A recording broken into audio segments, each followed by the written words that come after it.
Hello, everyone. Thank you for joining us this afternoon, and welcome to the third talk in the series of the New European Bauhaus Goes South initiative.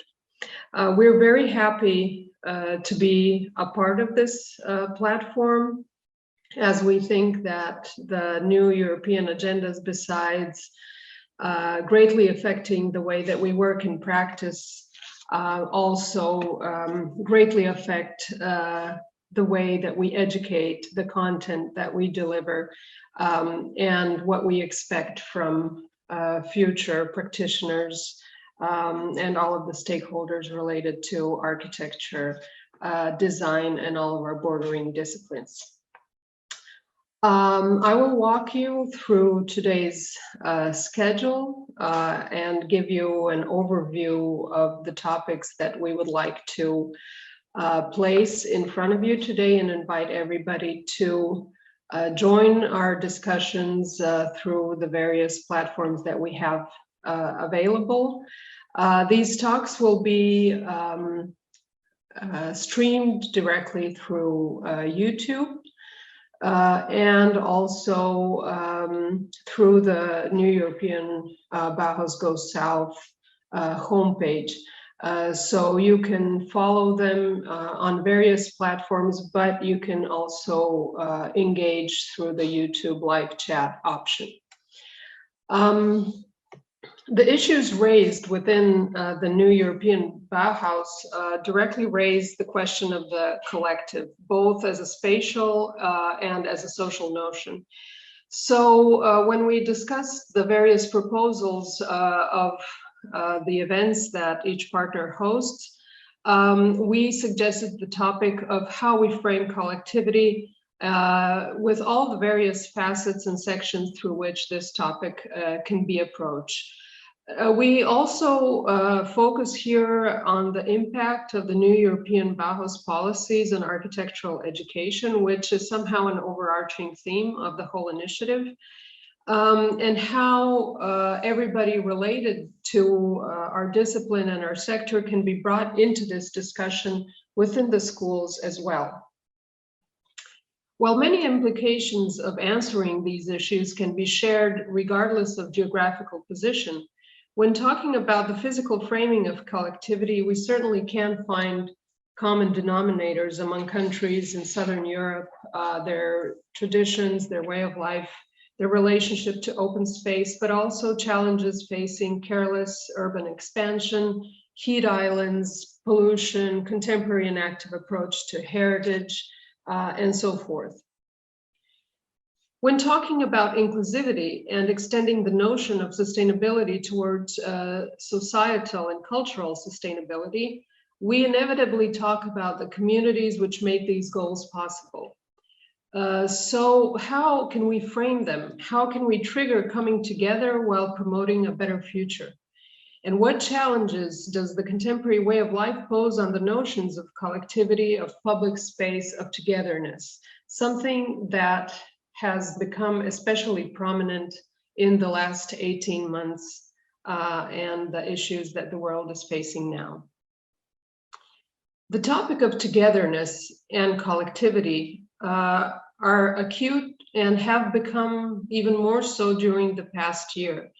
And though Hashim Sarkis proposed this topic before the world went into lockdown, the overwhelming response and variety of approaches at the Venice Biennale showed that this is a burning issue, still aligned with Sarkis's original provocation. Because regarding our individual selves and longing for belonging happens physically and virtually, and it impacts our everydayness, the places that we work in, the common and public spaces that we share in cities, the notions of accessibility and equality, the challenges that togetherness faces in front of climate emergency.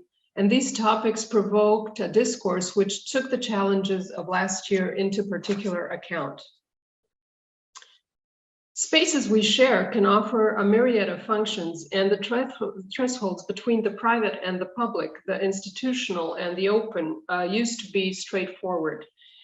Now the strict dichotomies of public-private, creator-consumer, analog-digital no longer exist in such a strict delineation. So how do we simultaneously create and use shared spaces, and what activities provoke our interaction? And how can the function and program aid in creating truly inclusive communities and bringing people together? These will be the topics that our 4 keynotes today will specifically address. When we talk about going into some of the topics deeper, the different facets of the framing of collectivity, this is a short walk through the topics of the various sessions. These will also be available on YouTube as parallel sessions, which will be broadcast live, but also available for view afterwards. The first session will go into the architecture that triggers interaction and the spatial conditions that trigger collectivity and togetherness. How do changing programs of social condensers affect the thresholds towards public space? How do historic patterns of public and communal spaces relate to the typical historical framings and matrices of Southern Europe? What are the specific conditions of warm climates that make the interstitial space of the city the stage of public life, and how this is legible even in minimal interventions such as the Stone Street Bench or the communal loggia? So translating spatial interventions and social acts into now and today, this session will ask the question how we can ensure that this framing will not only meet the need, but instigate a need for coming together. Session number 2 will develop the topic of the importance of green infrastructure and its relation to public space in cities as climate change has made cities less livable. So we will discuss how we can mitigate this, how heat island reduction and green infrastructure aid in creating spaces which are more inviting, what particular challenges Southern Europe faces in achieving greener cities. Because the dense South European cities is a tradition that we know well and can learn from, but which also requires another look into approaching historical cores, regardless of whether they have been touristified or abandoned. And this is directly related to the collectives inhabiting them, as a walkable city is also a city of rich interaction. This brings us to another topic, and that is successful reprogramming and retrofitting of historically significant buildings, industrial heritage, towns, and how we can make them active and respondent to the contemporary needs of public space and of communities, but also how to share the increasingly complex issues of the renewal of buildings, which on one hand have to meet current technological and energetic standards, and on the other hand, retain their original significance and language and identities. The fourth session goes into the way that we educate and connect and co-create the curriculum within our schools and how we extend to outside communities. What particular challenges we face when we talk about the contemporary issues of culture, migration, inclusion, interaction, and so on. How architectural and urban intervention can help in overcoming these issues while creating scenarios for cultures to meet and enrich each other. How this extends across the space user binary to include symbolisms and digital realities and non-human actors and seasonal migration and nomadism. And how can we create a productive ecology benefiting everyone? And of course, ultimately, who then becomes the architect? Is he only a creator or form giver, or also an empathic mediator? And finally, what lessons will be transposed into the way we educate? Can we look into opportunities to create stronger student collectives which carry their own agency and interact with the issues surrounding them? How do we frame these collectives of our schools? How do we reaffirm the school as part of a cultural and societal collective in the broadest sense? Because the future-oriented goal of giving an expression to a more beautiful, sustainable, and inclusive environment, as the Bauhaus 100 years ago gave an expression to the new industrial society, will very much be articulated by the generations educated today. So, in this brief overview, the intent of this event is to frame the notion of collectivity in the broadest spectrum of possible meanings: the collective acting in space, the spatial conditions triggering collectivity, the collective as an agent of change, defining the future of our environment. This is a brief walkthrough through today's schedule. We will first have welcomes by our deans and the deputy mayor of Zagreb. Then we have two keynotes by Ida Križaj-Lejko and Maja Furlan-Zimmerman. And after a break, we will split up into 5 parallel sessions, followed by 2 additional keynotes, which present the specific aspect of co-creating and educational, pedagogical examples coming from our schools. After which we will recap the sessions and conclude today's event. At the end, I will invite our partner and colleague, Francesco Saverio Ferra, to announce the next event, which will be hosted by Bologna, and we will wrap up the discussion. So to introduce the introduction or the welcome talks, it is a pleasure to first announce João Pedro Xavier, our partner and initiator of this platform, the Dean of the Faculty of Architecture at the University of Porto, and a fellow council member within the European Association of Architectural Education. Afterwards, we will have a welcome talk by Bojan Baletic, a professor of our school, the Dean of the Faculty of Architecture at the University of Zagreb, who has been involved in these topics of European agendas and research projects relating to the pertinent issues for several decades now.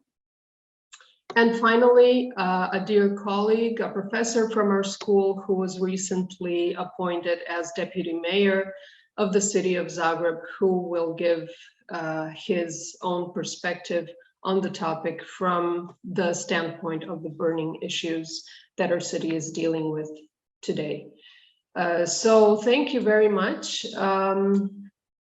And I hope you enjoyed the day. I think that all the participants got all the instructions they need. And we invite the audience to stay with us for the duration of the afternoon. Thank you.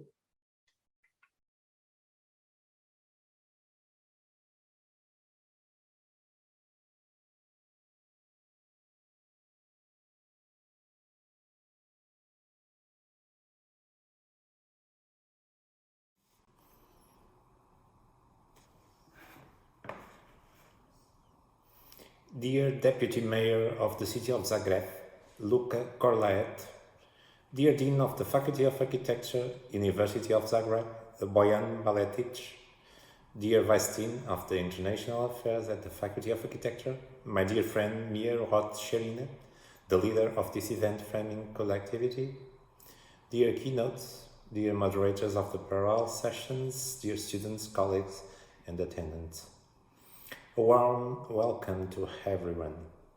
I can hide my satisfaction on the success of this NEBgS consortium, which goes on as planned, stopping today at Zagreb to envisage different ways of framing collectivity. Without forgetting the new European Bauhaus triad, beautiful, sustainable, together, I would dare to say that today's event will highlight this idea of togetherness, looking at the possible means to achieve it, using design to frame or define the space to trigger the culture of belonging, sharing, and participation. Our 6 countries, sharing similar geographical conditions and common cultural roots, have developed affine ways of living the house, the city, and its public buildings and spaces.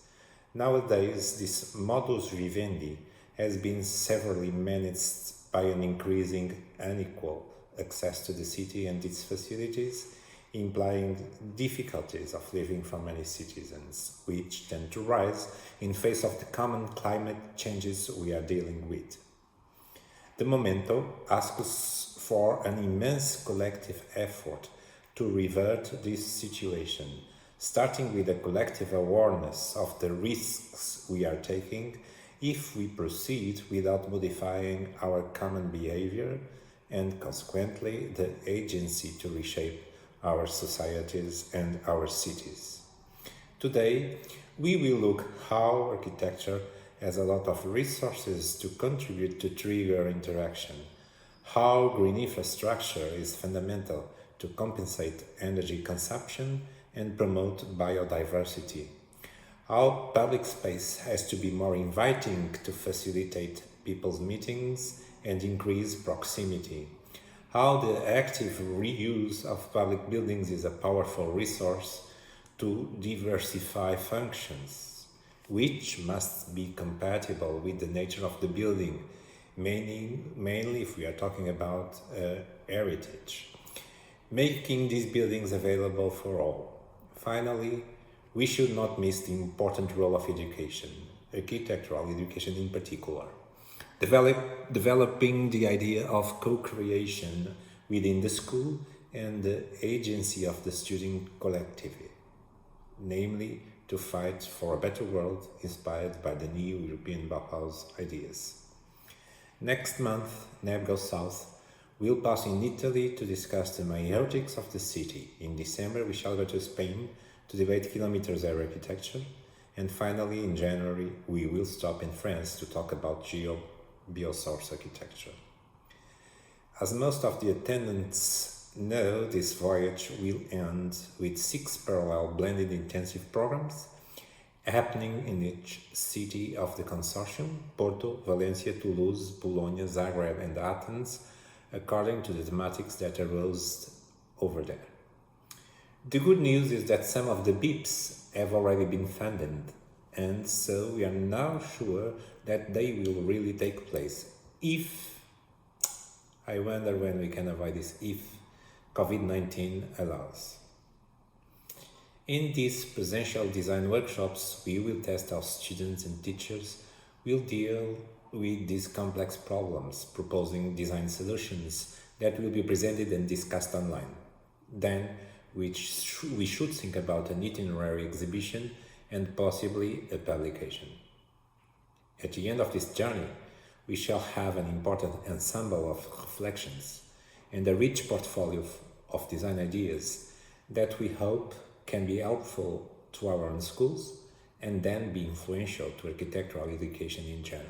As a matter of fact, what we are expecting is that all this process eventually might reach society and contribute to qualify our common house. I wish for a fruitful working afternoon. Thank you so much.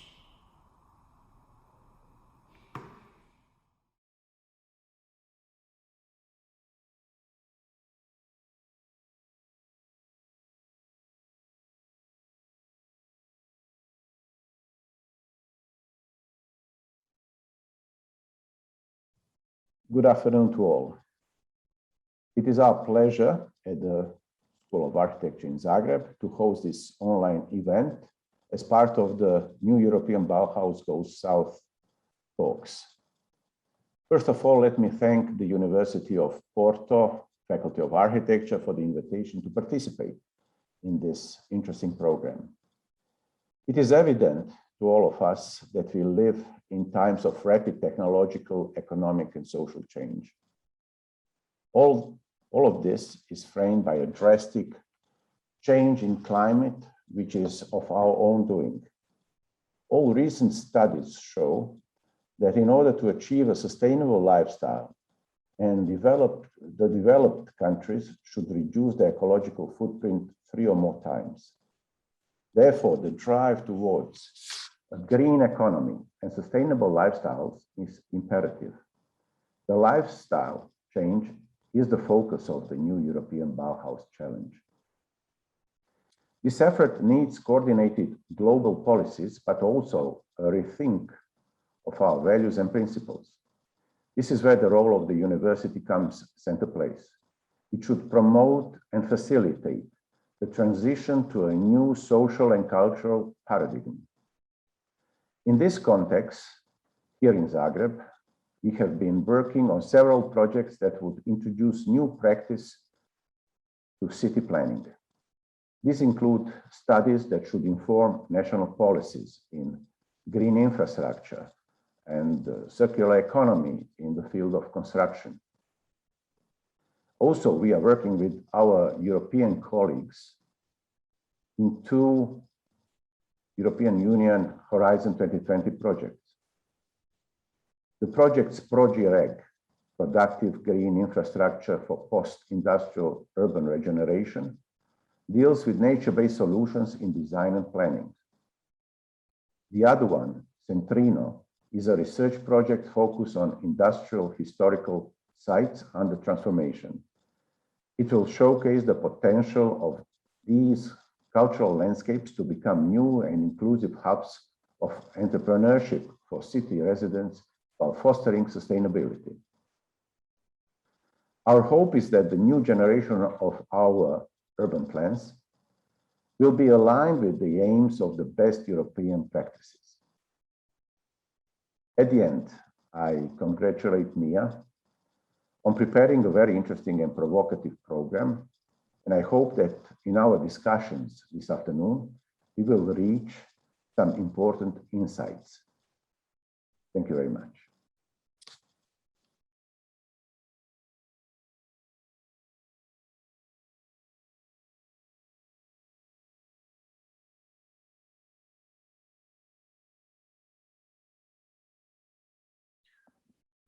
Hello, everyone. It's a pleasure and honor to greet you in front of the Zagreb City Office. My name is Luka Korlaet, and I'm the Deputy Mayor. This edition of NEB is titled Framing Collectivity, and I think that collective realm is the most important one that we as architects and city planners are supposed to deal with. We have to put our maximum effort in conceptualizing it, and we have to make maximum effort in putting the balance right between collective and private. All the lectures that you are going to see and hear today are, I'm positive, super relevant and super intriguing, and I'm sure that by the end of the day you will be greatly enriched. Please allow me to show you a couple of images regarding the topic from my point of view, from the point of view of somebody who lives and works in Zagreb, and especially somebody who is going to be deeply involved in the planning policy of our city in the years to come. This is probably the most characteristic image of our city. Closer to us, you can see the 19th century downtown, very recognizable block matrix and system of public parks and public buildings embedded. And then you can see the railway with the main railway station dividing the city in half, with the other half southern from the railway. And it came to life after World War II. It's a very Siamesque, very Le Corbusier'n, very ordered and strict post-World War II urban plan. This is the so-called central axis. It's a kind of axis of symmetry of our city, and you can see the attention given to the design, I mean, to the conceptualizing and to the design of the public realm, the collective realm. So both during the 19th century period and during the post-World War II period. This image shows the building that I work in. It's the city authority's headquarters. And I think that this building is very sensible towards the public realm because it hovers above the ground according to 5 points, to the one of the 5 points by Le Corbusier, and it allows pedestrian access throughout. So it's accessible, it's open, it's democratic to everyone. We as the city, of course, have a set of plans that we try to regulate the processes within the space. This is the Zagreb master plan, and it gives particular attention to the balance of collective and private, and it's going to be emphasized in the years to come. But at the same time, we plan the city bottom up. We want to hear the citizens say, because their say is the most relevant. They inhabit the space, they know the issues, they know the problems, and they know what's best for them. And we allow them to have their say. We have to learn from other cities. We are acquainted with Paris, what's been done in Paris. We are acquainted with the so-called 15-minute city promoted by Mayor Anne Hidalgo, the concept that allows all parts of the city access to the public goods within the 15-minute walk. We are acquainted with the superblock concept of Barcelona. We are acquainted with ever-expanding pedestrian zone of beautiful city of Ljubljana, which makes it, I would say, one of the coziest places to live within the region. We have to learn from great thinkers. Jan Gehl is surely one of them, and Cities for People, his last book, I think that the title speaks for itself about the way that cities should be designed nowadays. In the years to come, Zagreb will try to redevelop so-called brownfield areas within the broader city center. This is one of them, derelict Badel block, that is going to be turned into something like this. This is the winning scheme by a Portuguese team that gives new life to the inside of the block, that kind of sucks public inside and makes the inside of the block vivid, viable, and vibrant, and gives the new life to it. As you all probably know, in 2020, there were 2 heavy earthquakes in Zagreb. So these earthquakes were, of course, a great misfortune for our city, but at the same time, I see them as a trigger for something good, as a trigger for urban renewal. And these 2 images, I will end up trying to show you what we as the city planning office would like to achieve in the years to come. We would like to achieve vivid, vibrant blocks that have a wide range of public functions, a wide range of various green areas, and all sorts of public and recreational spaces. So this NEB edition addresses the most important topic, and it's the collective realm. And I think that all the lectures and all the lecturers that you are going to see and hear today are going to give you a deep insight on the matter. And I'm very thankful that this topic is addressed, and I'm very thankful that you are attending this session, at least virtually, and I wish you a pleasant physical or virtual stay in Zagreb. Thank you.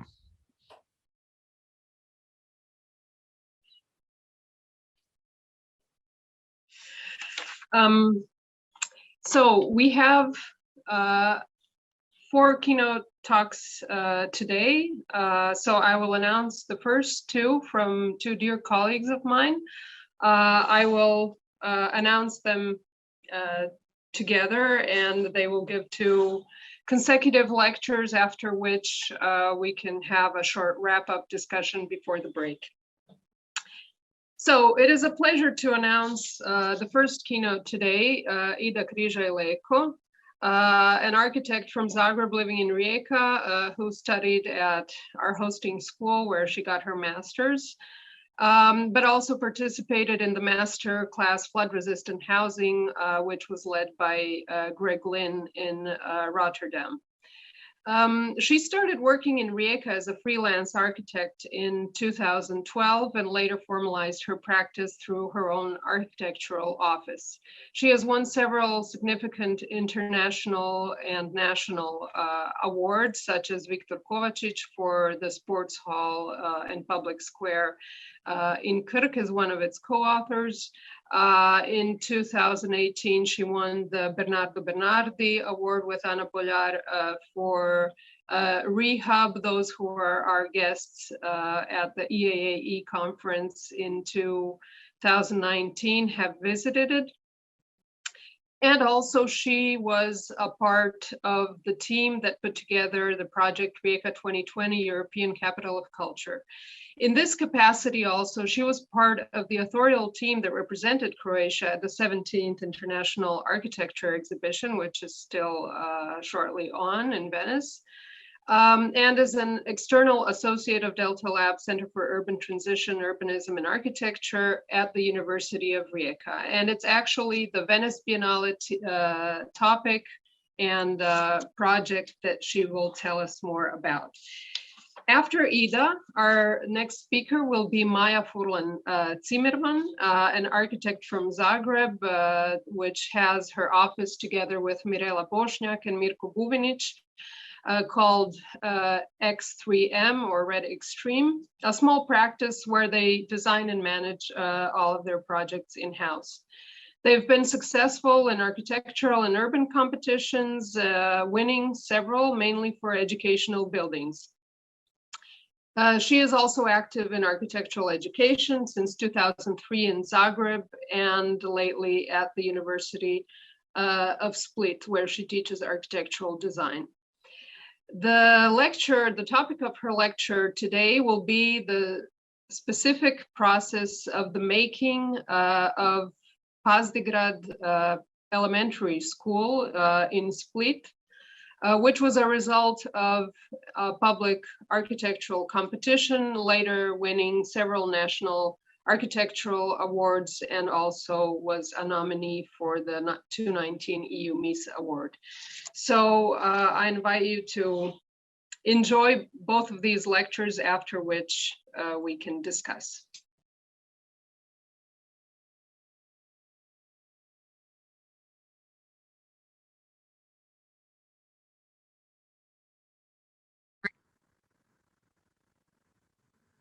Hello to everyone. My name is Ida Križaj-Leko. I will talk about the project Togetherness, Togetherness, the project for Venice Biennale 2021. I am one member of our authorial team, together with Jana Horvat, Leo Kirinčić, Maša Poljanec, Davor Mišković, Morana Marković, Renato Stanković, Ivan Dorotić, and curator for National Pavilion was Croatian architect Idis Turato. Before starting to talk about the project, we need to understand the context. The context is which were a premise for our project. So I will now share a screen.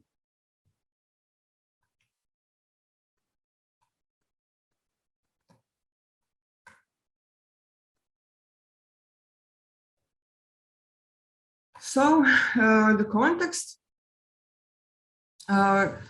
is spacious, of course. The context is made in the city of Rijeka, port city on Kvarner Bay. This is a very old map which shows you the context of Rijeka. Rijeka is a port, Rijeka as a place which connects all the other international and national islands and states. Also, Rijeka embedded in a really almost 100% natural environment, which is very important for other topics. Also, as you can see on this map, port, which is much more a port than a city. This line which divides upper part or environmental part and the city part from the sea, which is also one of the most important contexts, the lines of infrastructure developed through history, the lines of railway, the lines of topography, the lines of quarries, and the port. There is also the other very important context. In 2020, Rijeka was a European capital of culture. This video spot maybe shows the best, the feeling, the aesthetics, some kind of ideology, maybe a myth of Rijeka, made for ECOC 2020. What is also important for you to understand that and the project of Rijeka Capital of Culture and the project for Venice Biennale are connected. They, in a way, they don't work without each other. Our aim, of course, was to find some kind of a universal methodology, but really it's very, very contextual. Here you can see also the parts of forbidden, ruined and destroyed industry, because Rijeka started really as an industrial city in the beginning of 20th century. And now the question for Rijeka is, what is Rijeka today? And where there are, when people are going away from the city and the industry is really dead, what is Rijeka and how can we reinvent or reuse the places which are left in the city?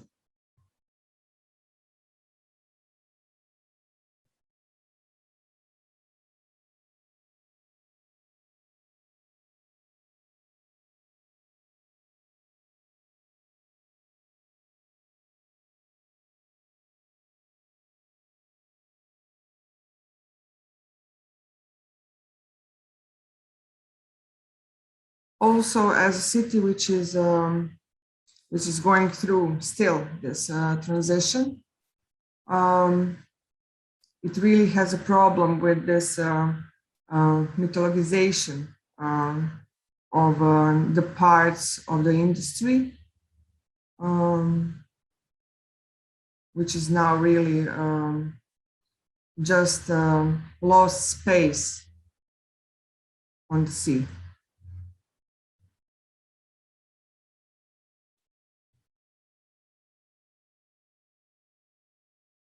So we can go further.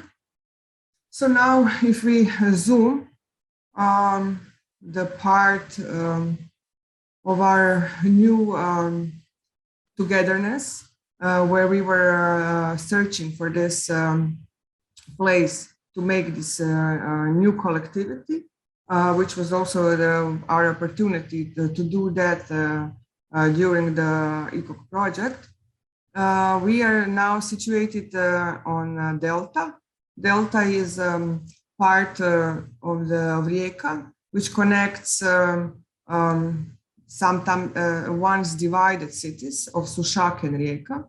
Delta is also the biggest space which can be used as a common ground in the city, but also the most controversial place, because it was not made for people. It was made as an infrastructural necessity, which means it looks like that because the river Riječina, which goes through Rijeka, was flooding in the history. So this is really an artificial land. It is also very interesting that till ECOC 2020, there was no public space here. But the plans for Delta and this part were the biggest ever, maybe in the state. They were never realized.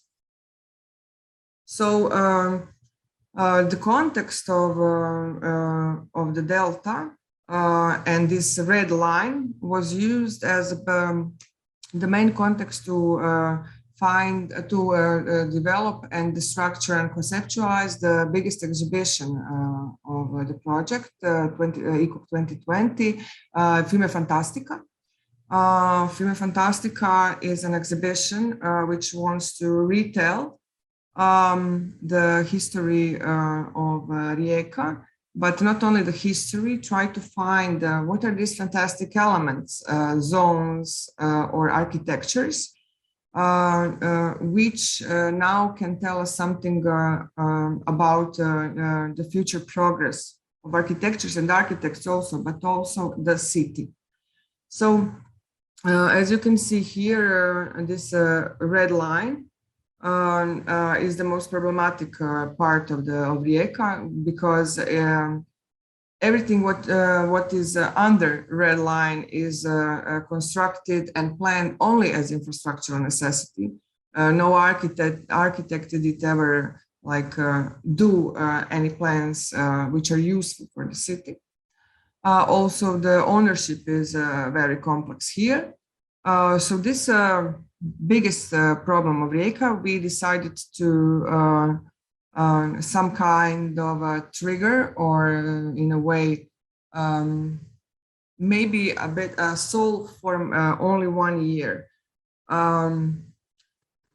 We are here. So this is you can see here the building of Expertdrvo, which is the building where exhibition Filme Fantastica was held. Also, it was decided that it will be the place for main projects of Rijeka 2020. Also, it was decided that this place will try to make central, maybe new ways of collectivity through cultural projects, which is very also interesting here. This is the line I was showing you before.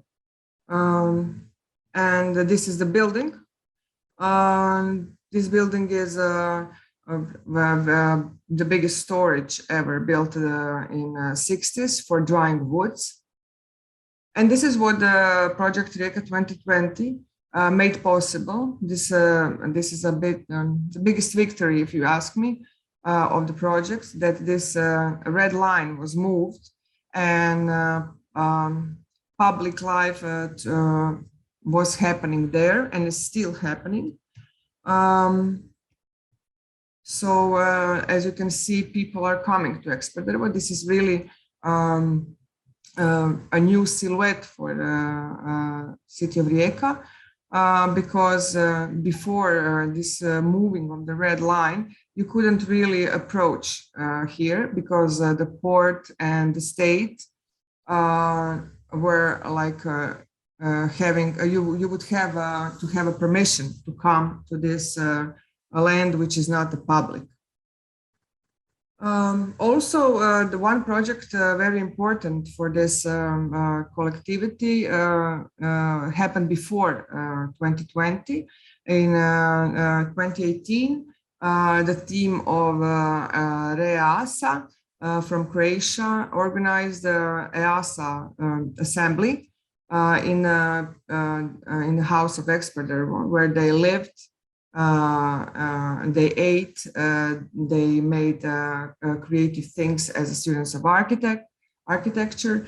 And this was really this first input that this place is probably the main and the most possible to public life to come near the sea. As you can see here, this is a photography from the 70s. It is very simple building. It has this line north to south, which was really a necessity for wind to come and dry the woods. And this is a curator's main concept, that this infrastructural street becomes a new, in a way, strada novissima, a street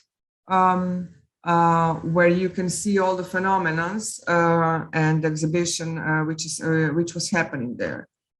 And this is, of course, the exhibition, Fiume Fantastica, in our main street. What is very important for you to understand for this exhibition is that it wasn't only an exhibition. It was made with all the elements and square meters to so it can be also reused afterwards. All the phenomena we are talking about the Rijeka city are spacious installations. 9 of them, with the last one, which was a conclusion, and also this connection with our project of Venice Biennale. So you can see here in a render on the left side is the exhibition Fiume Fantastica, but on the upper floor on the right side is the other exhibition, The Sun is Glowing.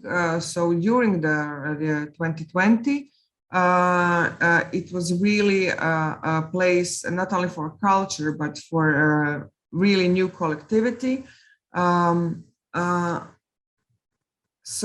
What is also important for you to understand why this building during the COVID, of course, the COVID and pandemic, which came, made totally a bit ruined the plans for the project of Rijeka, and also we now know for Venice Biennale, because it was postponed for 1 year. This space is a bit COVID friendly, if we can say. We could host lots of people there, because it wasn't regulated like museums were. It was regulated as open public space. So it was also a lucky moment that it could like continue during the pandemics. So as you can see here, all the phenomena are spacious installations, a bit houses on our street. They have the exterior and the interior where the content is placed. So we see here the phenomena are port and railway, border, networks, cinema, people are coming, leisure, common ground, palaces, Città Vecchia or old city, monuments, and fantastic zones. We will go fast through it. So they're all made out of elements which most describe the phenomenon they are housing.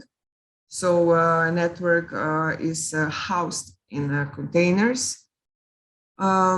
Palaces are a bit as some kind of citation of a collage and 3D elements.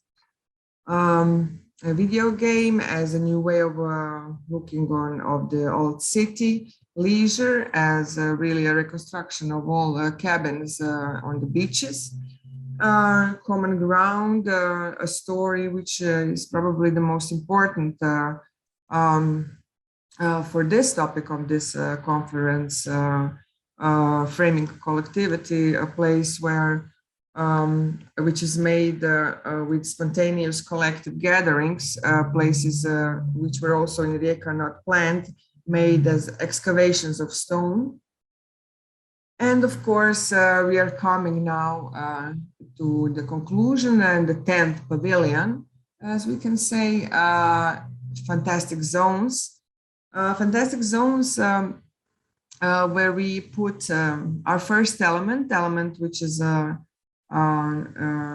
also used in our project Togetherness in Venice as a cutout element, a way of showing fantastic elements, a bunker as an actor in front of the blue screen. So what is also important, and this conclusion and this research which lasted for 5 years is also important because we found what are fantastic elements. What is fantastic in Rijeka? What are fantastic zones? The zones which have inside of it a bit of fascination and frustration at the same time. So also this digital layer, which came, of course, because of the COVID, the layer where you are with a bunker, an actor, where the background is projected with fantastic zones, which are a bit of historical three-dimensional maps. Also, not only historical, a bit and speculative in a way, where all the research found on that place is a bit not stacked, but made a collage of the perfect way of work, living, and cultivation and respectation to the environment. This is Cartera, this is Raffineria and Torpedo, oil factory, and Torpedo factory. So, of course, some kind of mood board. And again, this map from the beginning, this red line, which was moved by a project of reuse of the building of Expertdevo and the exhibitions that were held there. Parallel, what is happening at the time, we still don't know that pandemic is coming. The same team with the curator and then selector Idis Turato, we got to be the national representatives of Croatian Pavilion on Venice Biennale 2020. Now we are still talking about 2020. And to answer on a question, how will we live together? It was so logical that we will apply with a new project, but based on our research, because we had a feeling that Expertdevo and our exhibition is totally that we made a place where we can live together in a new way, because Hashim Sarkis posed this question in a way that can architecture or architects try to be the ones to make new ways of society bringing together. So once again, this is our last pavilion without our fantastic element, because here he was already on his way to Venice. So this is only a trace that he left. And this fantastic element is now this element which connects also physically our project in Venice and the project of Prima Fantastica. What is very important for you to understand, there are two ways that we were conceptualizing our project. First was the relationship between one and many. Our question was, what is this spacious object, or what is what is the architecture, which is perfect to show a perfect space for one, and what is how can we show a space for many, or for community, or the place where we can be together. Much before pandemics, we realized that we want to do an object, an architecture, a pavilion, in a way that I think we were probably in this research so much that we didn't want to answer on the question how we will live together with just another research. But yes, we wanted to make our research spacious. Also, what is the roof over our head? This metaphor was for us maybe the main to understand how can we create a space for many. And now we really created a pavilion which was made of 3 elements: a space for one, which holds a roof partly with a part of the floor, which connects to 2 elements and makes them constructive and functional, and gives him a total meaning. So as I was talking before about the Fime Fantastica, this methodology of cutting out elements, fantastic architectures, and making them in a new spacious assemblage was really the methodology which we wanted to use in our pavilion in Venice. So here you see the roof, which was really a reconstruction of the fiberglass boats, which is also very important for you to understand that here is a very good industry and very successful industry over this kind of production of boats.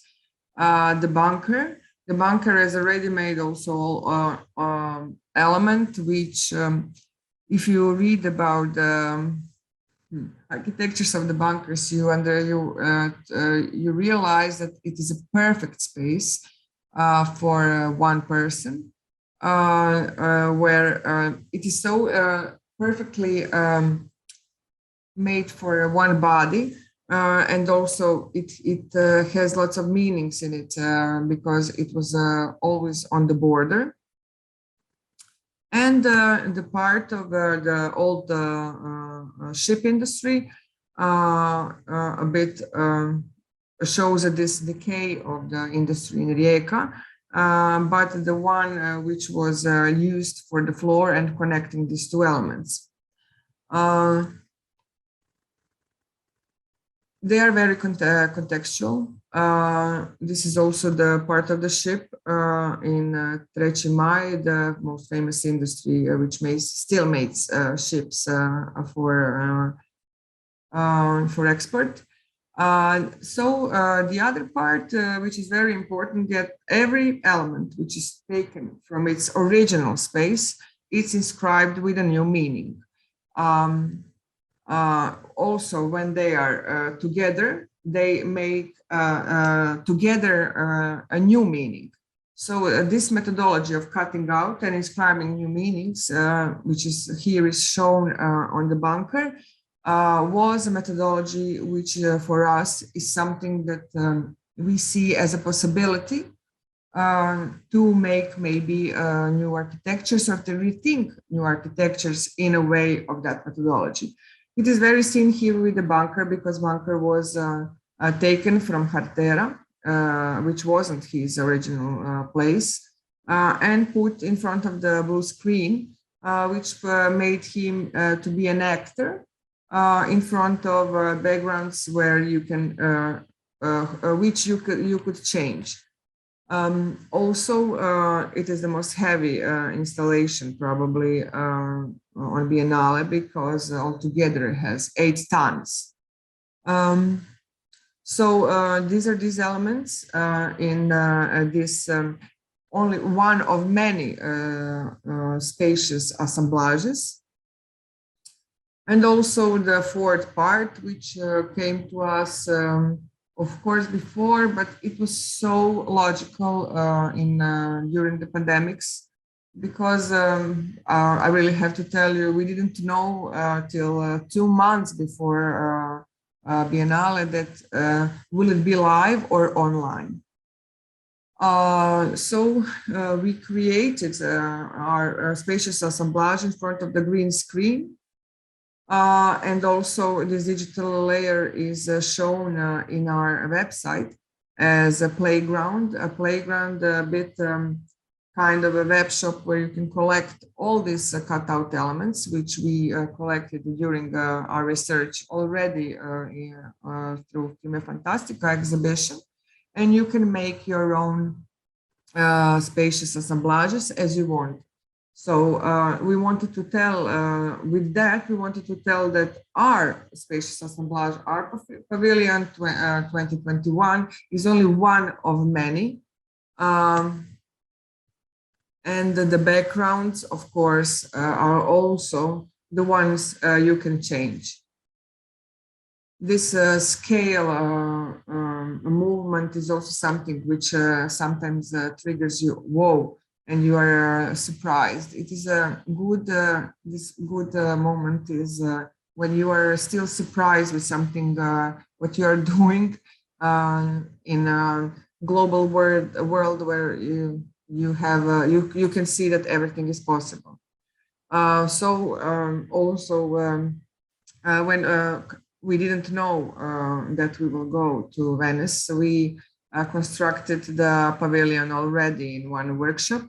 We thought that maybe this is the end of our pavilion. Also, every movement of this pavilion, which was logistically very complicated, but it happened, gave him also a new meaning. So the context is also something which changes our pavilion. So here you can see how it was different in this workshop, but it happened. It really happened. We came to Venice. This is probably the most stressful part of the project, but at the same time, it was also this small victory of 8 tons, which are coming to Venice. You can see here a bunker.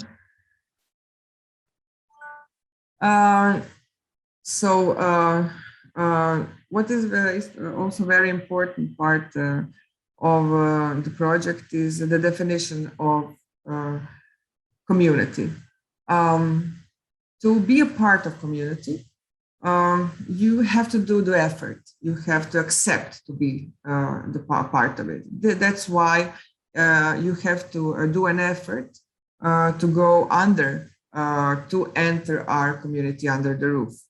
And also, what the other part is the moment and the action that you are sharing with someone. So this is our community, which is already in this ad hoc community Venice Biennale because it has its limitation. So this is the team. And of course, the inside of our pavilion. Thank you.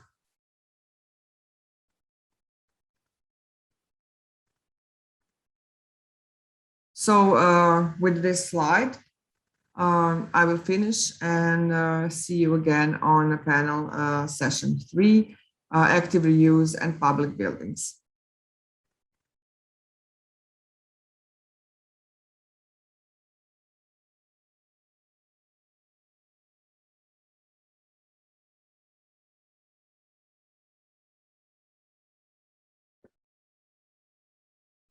Hello to everyone. Thank you for the opportunity to give you this lecture. Now I will stop my video and start sharing screen.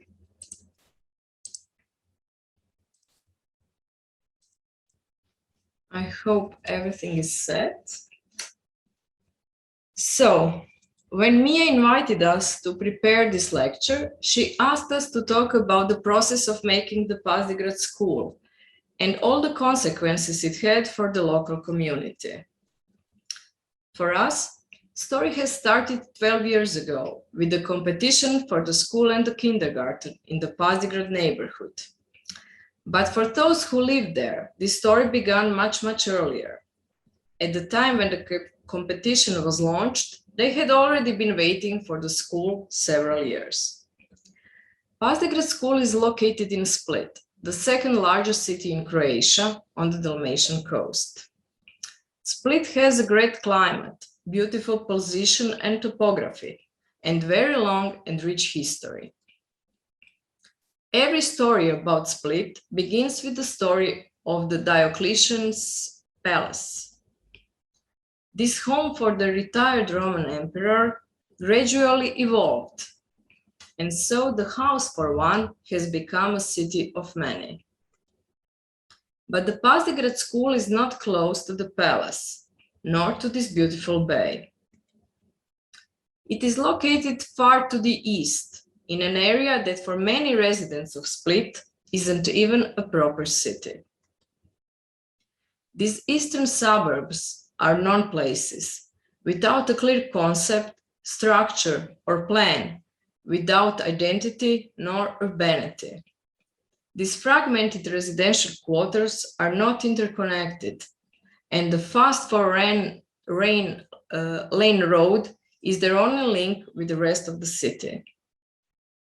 They are surrounded by greenhouses, agricultural fields, scattered family houses, and small workshops, awaiting a transition that is slow and random.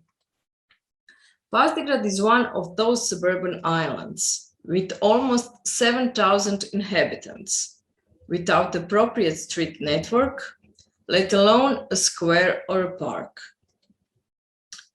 In 2008, Zagreb was described as a luxurious neighborhood without perspective. The school program in the competition brief was quite extensive: 20 classrooms, 2 sports halls, social spaces, and necessary services. Of course, the plot was too small, with a large slope and height difference of almost 7 meters.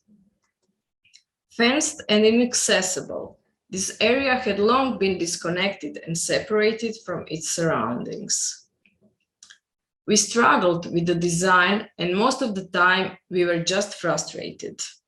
We weren't satisfied with any concept that we have tried to develop. This sketch was made 5 days before the submission deadline. And after that point, design seemed to begin to develop itself, like it started having a life of its own. We spent next 5 days in complete fever, but the deadline was fast approaching. And to be completely honest, the presentation of our preliminary design was quite modest. And this conceptual model was the only three-dimensional visualization of our design, abstract and full of ambiguity.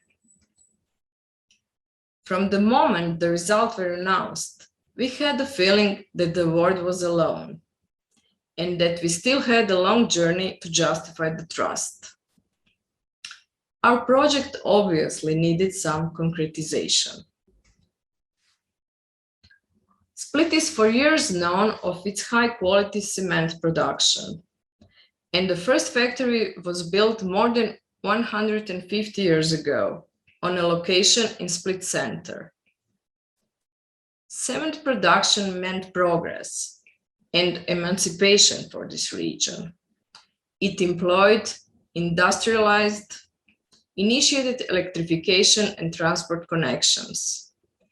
As shown on the map, century and a half of cement production had left traces in the landscape, which gradually disappeared as Split expanded and grew. Less than 6 kilometers from our site, limestone is excavated and cement produced, So for us, the concrete as a central protagonist of our project was an obvious choice. Through the design development, the floor plan layout hadn't changed much, but the overall appearance did. When the fire requirements and excessive insulation were taken into account, the school got its final shape. Exposed structure became our only designing tool. And this shows that it is quite complex, more resembling to the archaeology than to contemporary architecture. The structure has become a determinant of the interior and exterior design.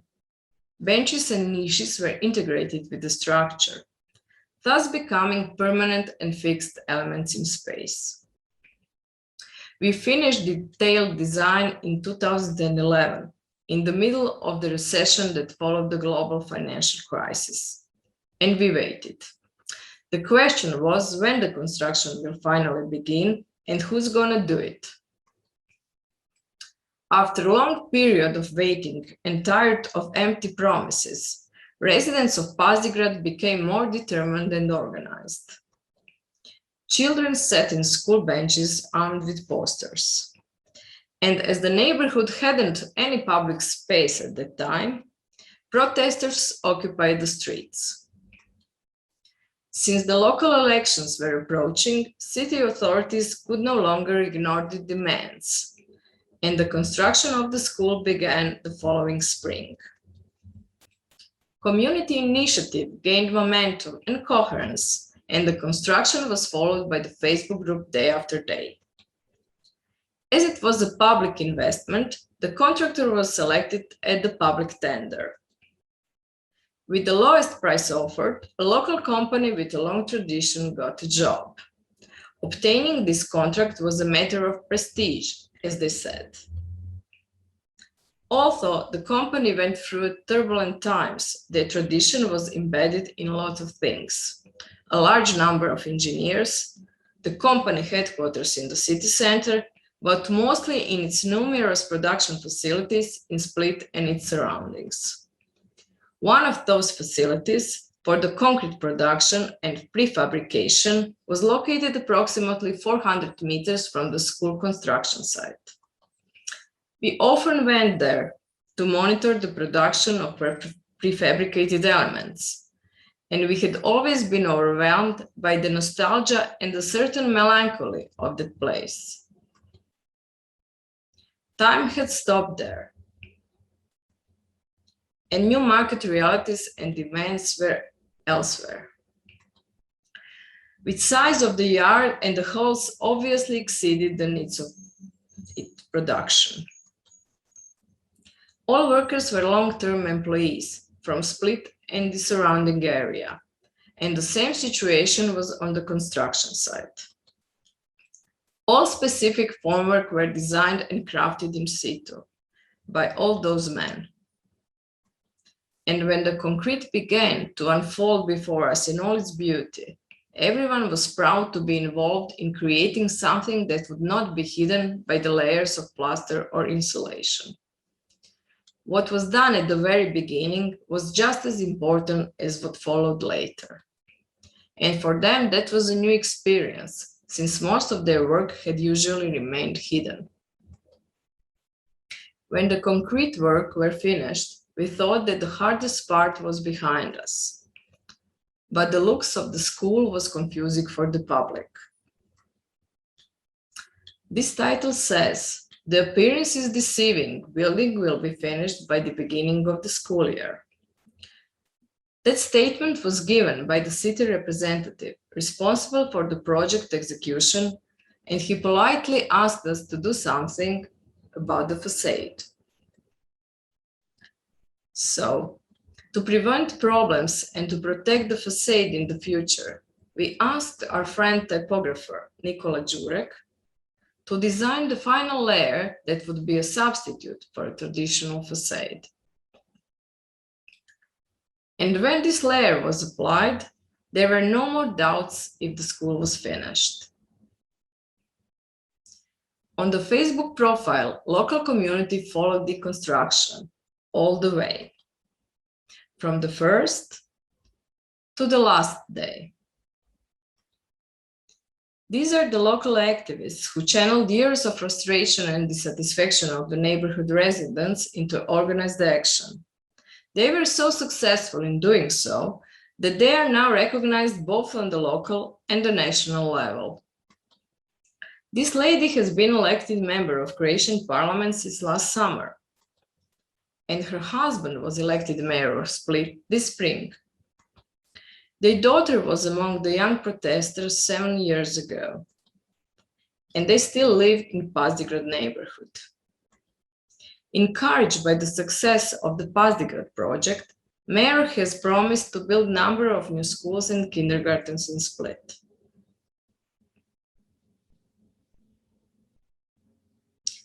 But why we do it? A new topography that was created through our design multiplied the available space for community.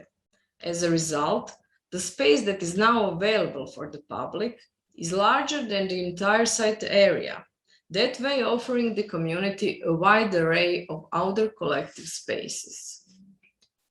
Building was inserted into its surroundings like a puzzle, merging and blending with the terrain. One of our colleagues commented that it looked as if it was always there. And even before official opening, right after the construction site fences were removed, children from the neighborhood rushed in and appropriated all the available space. It seems like roughness and firmness of the concrete were just what they needed. They were simply enjoying it, carelessly.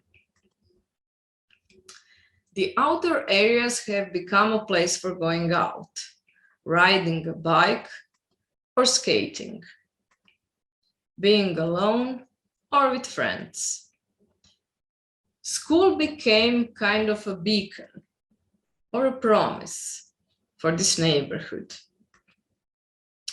We were thrilled about the freedom with which children use the spaces, because they don't have the fear that they can spoil or break something. Their carelessness is contagious, and we were happy when we realized that we didn't completely miss the point. The roof playground is everyone's favorite, with the best view, which is usually reserved for the penthouses of the rich. There, one can imagine being on the top of the world, even if barefoot. The school was opened 4 years ago, but we are still in contact with the school principal and teachers, and they are constantly letting us know what's going on. The Facebook group is still active, following what is happening from the above, or just sharing the sunset view. Friends occasionally inform us of something worth seeing, and that's how we got this video.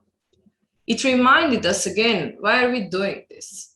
More than ever before, it seems to us that architecture is meaningless if it doesn't provoke emotion or keep us connected to our body and the reality of the world we inhabit.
After 4 years, the Žnjan Pazigrad school became so popular that some parents falsely present their residence address to ensure that their children have right to enroll. The school has reached its maximum capacity, and the city authorities have started talking about the extension. So it is possible that the school will be the first victim of its own success. When it comes to the new European Bauhaus, its key concepts are clear: sustainability, inclusiveness, well-being, and aesthetics. Sustainability is a rather complicated matter. Although the school building is according to the energy consumption certified as Class A, we are aware that a lot of concrete has been used in its construction. Cement industry is responsible for 8% of global CO2 emissions, but cement and concrete are for us local materials, and we are all used to it. It seems that it is very hard to make the right choice these days. The question of inclusiveness is even harder. Whom do we include? Just individuals or whole communities, societies or states? They are all coming with the flaws and imperfections that we usually aren't ready to accept. Well-being is even harder to define or achieve. And aesthetics is also a very difficult question, especially when it comes down to the project that has never aspired to be beautiful, but just authentic. This photo was taken in the school last summer, after the lockdown. Even if the world stopped for a while, nature obviously didn't. It conquered this wall with persistence and grace that are most beautiful than anything we ever designed. It seems there will be a world out there without us. So let's stop for a while and listen more carefully. Thank you.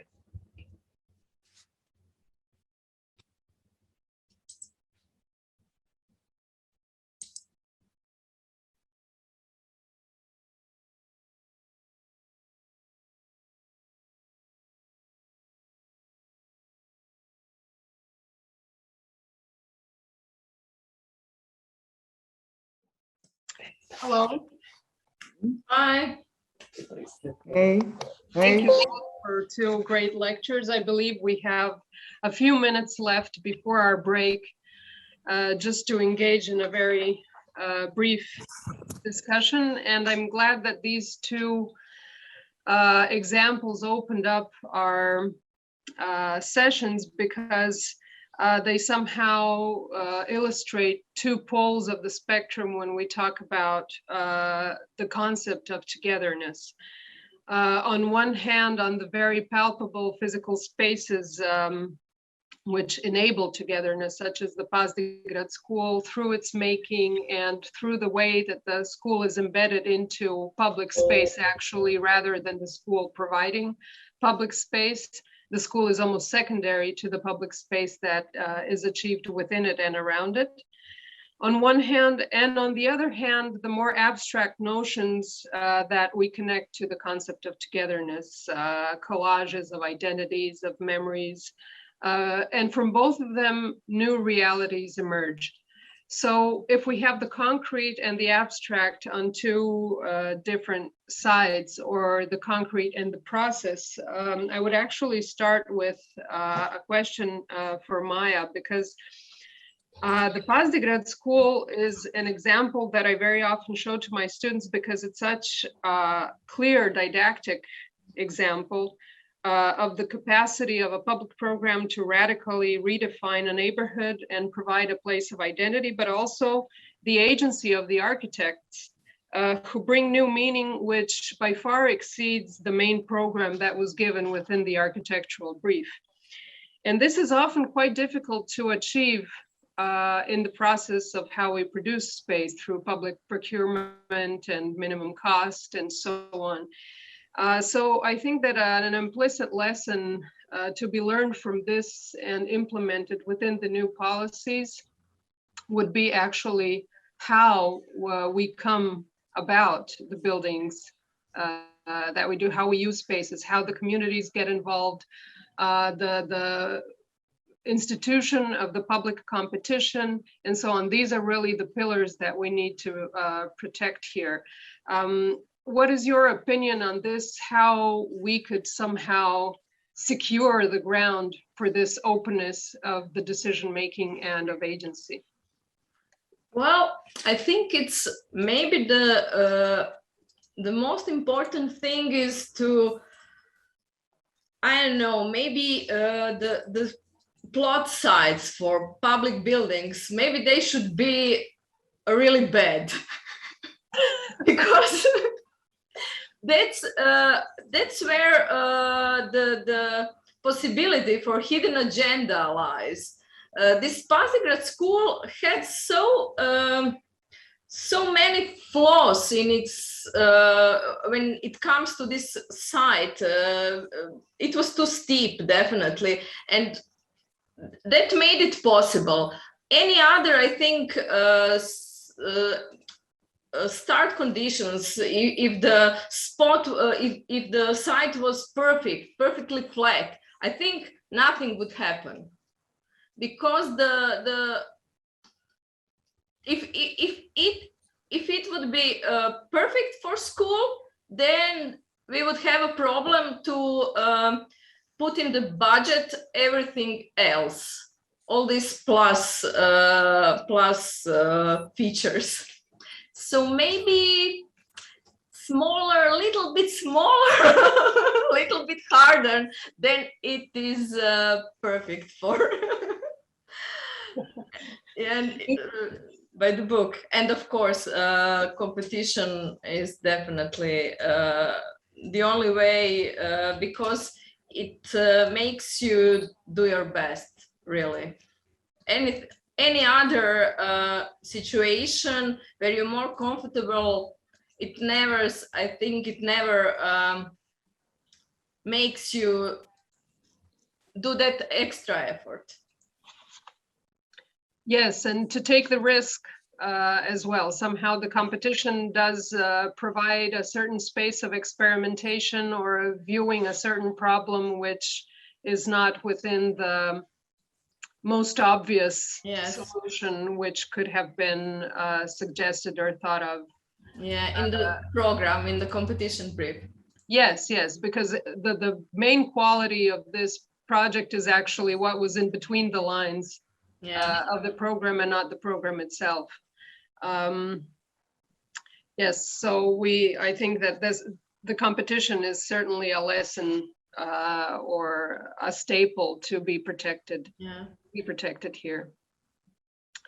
And to continue with the topic of the competitions, I wanted to ask Ida about the aftermath of the European Capital of Culture, because both the making of the bid book and the processes prior to 2020 generated such new energy within the city and the different programs that it instigated. So when the European Capital of Culture was actually set off in February 2020, just a month before the COVID lockdown impeded everything, these energies were already up and living. They kind of already had a life of their own. And so I wanted to ask you actually about the autonomous life of these platforms that emerged from these energies and the processes, such as the Delta Lab Institute or Center for Urban Transition, the examples of the new life being introduced into industrial heritage, such as the Exportdrva example that you showed, and the Fiume Fantastica exhibition actually showed all of these different segments of this collage, which is the city of Rijeka, which all have this capacity to somehow instigate a new life and gain a new meaning. How do you see the afterlife of these processes? So the great question for Rijeka and everyone from Rijeka is, what is the legacy of the ECOC? To talk about the legacy as shown in other cities, which were also the capitals of culture, it takes at least 5 years, then 10 years. This is because the complexity of all the actors, all the houses, all the aims is not linear, and it's very big. But for now, what I really see, it's very interesting that the European Capital of Culture was shown in our media as an infrastructural project. But really what is now left are new communities, new groups of people who are harvesting this energy. And they really survived this shock of this March when everything was stopped, when all the people really got fired. So I see this after 5 years as a real legacy. Also this knowledge, the knowledge and new experts which are made, knowledge also which is now trying to be set in Delta Lab, a new way of rethinking the urban transition and the cities. What is very interesting and what is the connection between Maya School and this the whole process, which was the result also in Venice Biennale, is this really imperfectness, which is the most fruitful part. And what the project ECOG gave us also is the right to do mistakes. This is really something that you have maybe only once in a lifetime. Yes, well, maybe we can diverge this concept of the right to a mistake at the end discussion, because I think that's a really important aspect for education, and not only for the processes that you're describing, but what's important here is that these mistakes even be made together through the process of the communities, which has been built up even if the end result somehow shifted and is going in a different direction. And I think that the pavilion in Venice sublimated what you talked about very clearly, because you have the physical framing of collectivity, but you also have these elements which form the memories and the identities that bring people together across time and across space. We only have a very small audience within our Zoom here because we only have the speakers with us. So if anybody of the speakers would like to ask a question, I would invite them to do so. We also have an open YouTube live chat, which can be used if anybody has a question.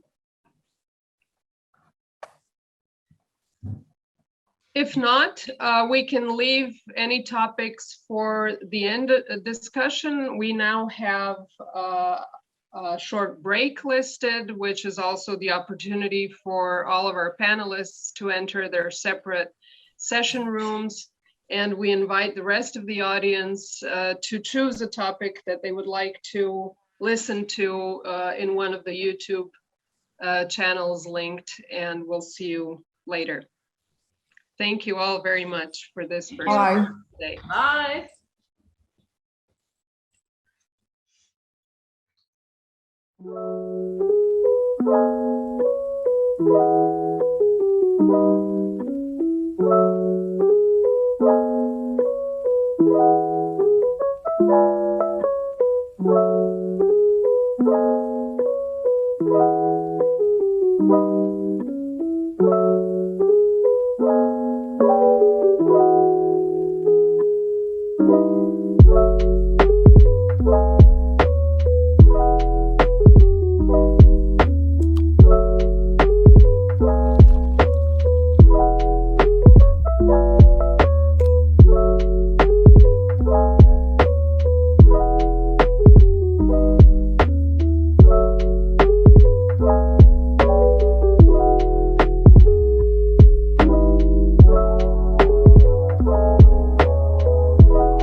Umorni ste od umiranja na premalom kauču?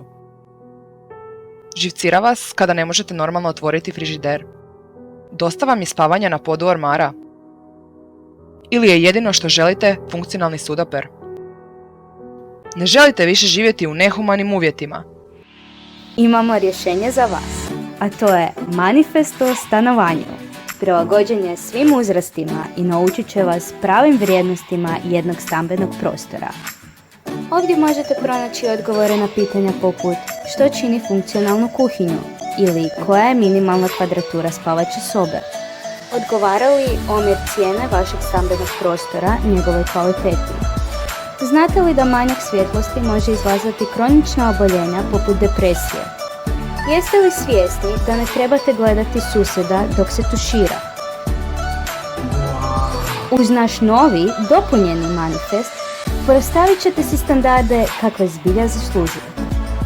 Po cijeni od 1,99 dobit ćete ovaj senzacionalni manifest, a ako nazovete na broj 0140404114 odmah dobit ćete i džepnu verziju u bijeloj boji. Prosvjetlite si život već danas. Manifest o stanovanju.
Izložba prostorija 10 je jedan od rijetkih kulturnih događaja u Zagrebu koje je po mini terenskom istraživanju pozitivno ocijenjeno od strane laičkih posjetitelja.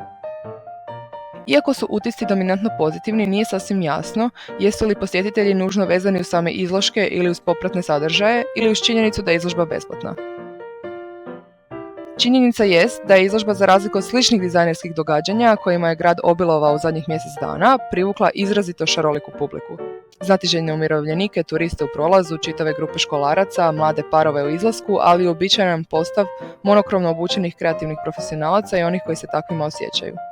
Postiže se privid demokratizacije suvremenog hrvatskog dizajna koji je inače daleko od pristupačnosti. Metode popularizacije kulturnog događaja su u ovom slučaju zapravo prilično jednostavne. Besplatan ulaz, klopke za djecu odnosno njihove roditelje koji olakšavaju posjetu za obitelji, mogućnost isprobavanja namještaja i biljke odnosno interijer koji se većini jako svidio. Uz to, naravno, dobra lokacija te uočljiv marketing na virtualnim i tradicionalnim kanalima. Pitanje koje se postavlja jest do koje je mjere demokratizacija takvog sadržaja prividna ako je postignut neviđen uspjeh među posjetiteljima kojima je to vjerojatno prva, a možda i zadnja dizajnerska izložba u životu. Trebamo li se zadovoljiti sa sijanjem potencijalnih klica među nekolicinom slučajnih posjetitelja ili je to sasvim nedovoljno? Valja je postaviti pitanje koliko u prosjeku izložbi ostavlja značajan trag i među redovitim posjetiteljima galerija i kulturnih događaja.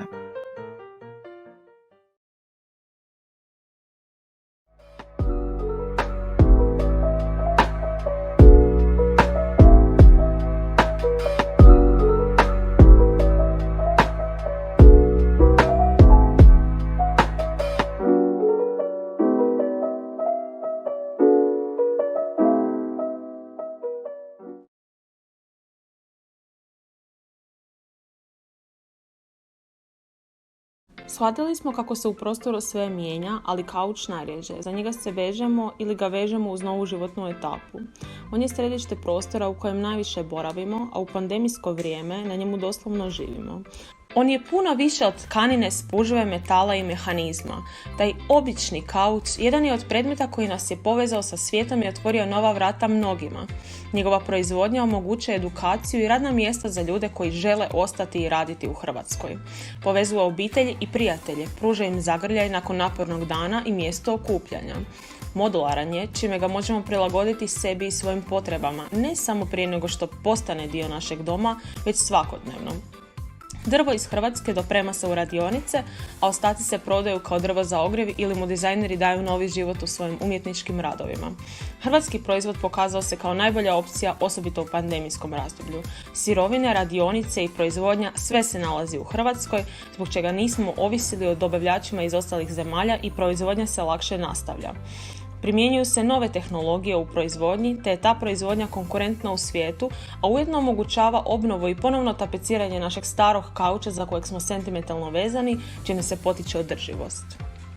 Činjenica da je prostorija jedini proizvođač namještaja u Hrvatskoj prilično je nevjerojatna uzevši u obzir toliko potencijalnih, mladih i inovativnih dizajnera te bogatu hrvatsku tradiciju proizvodnje namještaja. Ima prostora za bolje, ima još prostorija koje trebamo.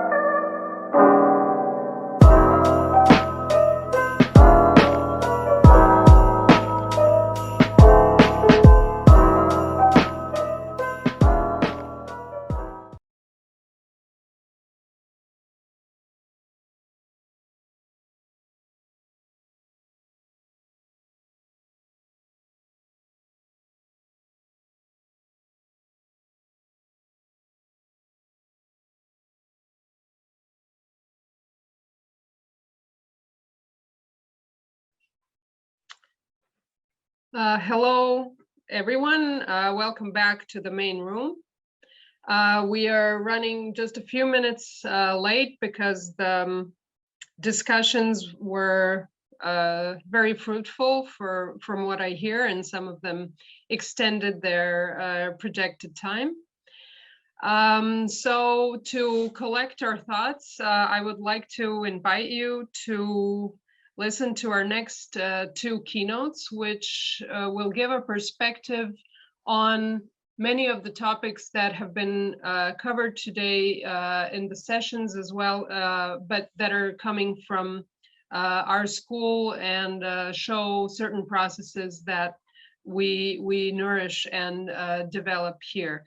The first lecture will be given by Kristina Careva and Rene Lisac, my dear colleagues, associate professors at the Faculty of Architecture at the University of Zagreb, who authored the City Acupuncture Initiative in 2009 and have been active through it since, in which they developed interdisciplinary and participative workshops. And based on this initiative, they formed an elective course, Participative Design of Space, which is also open not only to students, but to professionals as well.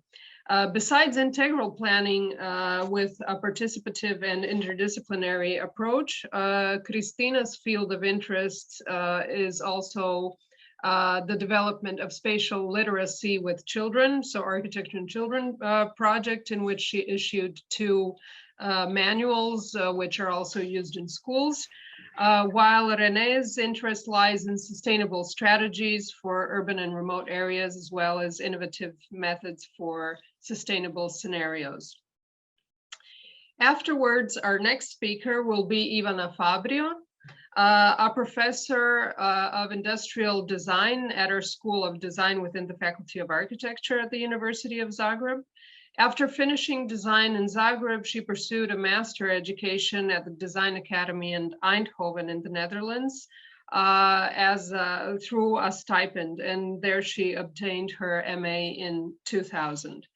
Her main fields of interest in design is design research and anthropology, with a focus on participatory methods within social and design practice. And within this interest, she has developed many intracurricular and extracurricular educational activities, which are dedicated to coordinating projects in collaboration with the business sector, non-governmental organizations, projects of social innovation, and so on. So these 2 talks are interconnected in goals. They operate with different stakeholders, but will underline an important point of what we're talking about. Afterwards, we will all see you here in the final discussion. So Kristina, René, and then Ivana, welcome.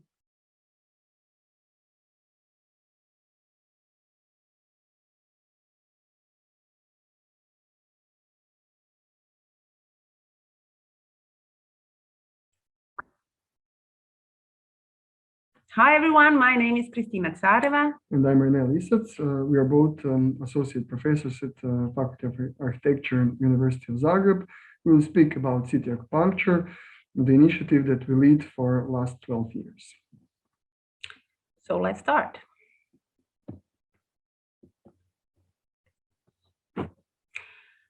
So the emerge of the City Acupuncture Initiative was inspired by new participative and interdisciplinary trends of the 21st century after the complexity of the 20th century society, along with strong professional specialization, led to separation between all participants in the developing processes, especially in public space planning and design.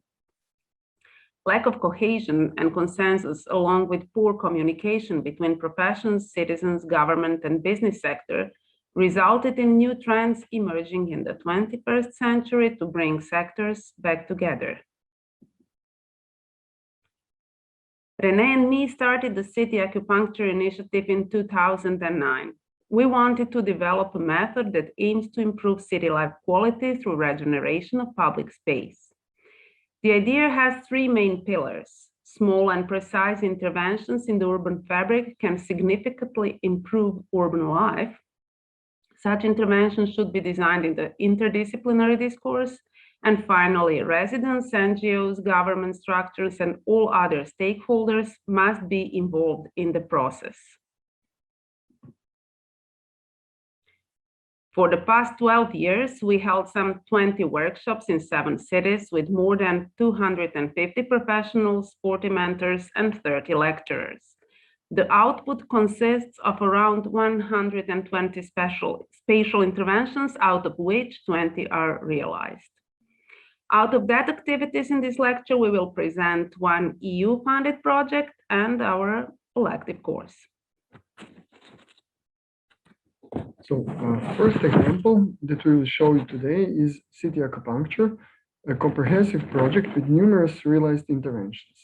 It was implemented from 2012 to 2014 as a part of the EU-funded program. Zagreb Society of Architects led the project in cooperation with 4 other NGOs from 4 cities in the region: Sarajevo, Skopje, Belgrade, and Split. Project included 5 interdisciplinary and participative design workshops aiming on realization of 3 to 5 small interventions in the quarters of each chosen city. Workshops start with participants getting into conversations with local citizens. Participation, thus inclusion of interest groups, brought in the long run benefits of this interaction on many different levels. Moderating the interdisciplinary discourse in the creative part of workshops brings the language, values, principles, and concepts of different professions to a down-to-earth level for mutual understanding.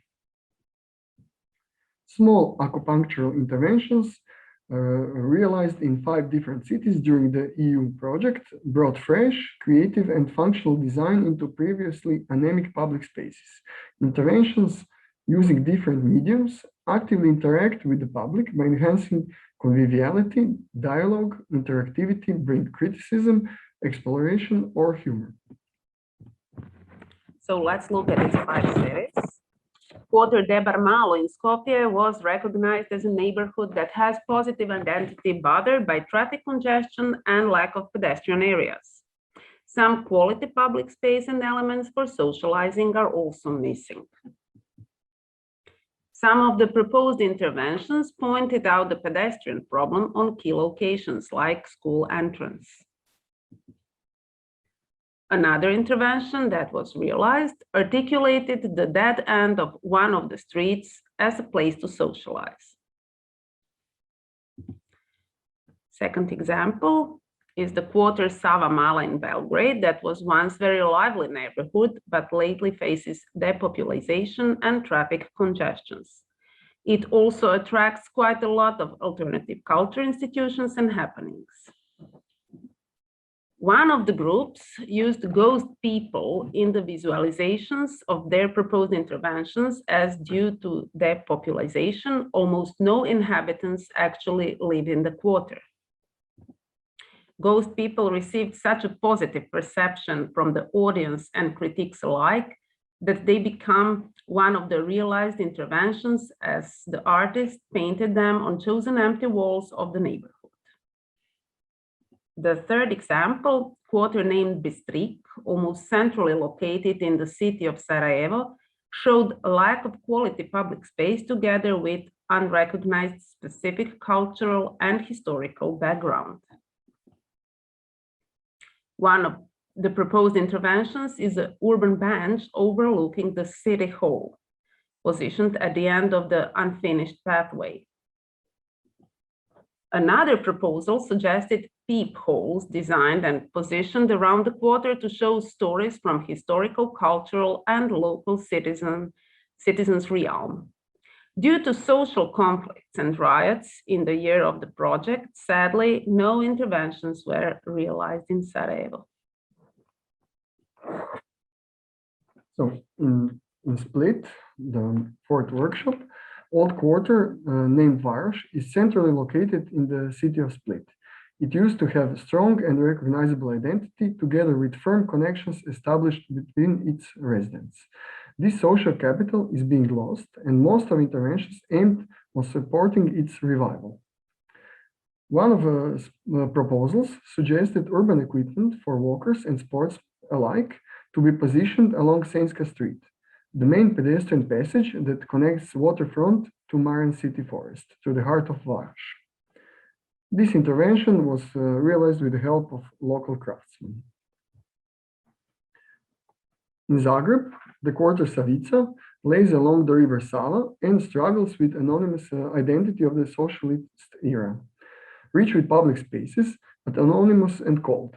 7 interventions realized by Zagreb project team in Savica tackled this issue on different levels, and their stories are real examples for city acupuncture principles put in practice. The intervention, named Dynamo I Love, are 3 fixed bicycles designed to power an isolated street lamp. Positioned in a dark part of the riverbank promenade, it promotes sustainable energy and recreation, as well as a message to the city government to illuminate the area. Intervention turned to be very successful and became a landmark with a recognized identity for the quarter. Initial fears that it will be soon destroyed or stolen have been proven wrong. On contrary, citizens accepted it and maintained it by themselves. This fully matches core objectives of the project: to design small and sometimes unexpected interventions that trigger social cohesion and livability of the space.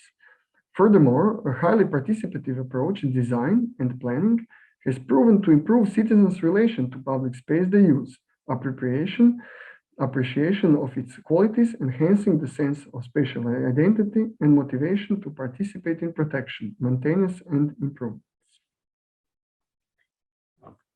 So we are moving to the second example, the elective course, Participative Design of Space, which is planned as a faculty-based fieldwork workshop that gives students the opportunity to become acquainted with participatory methods in space design.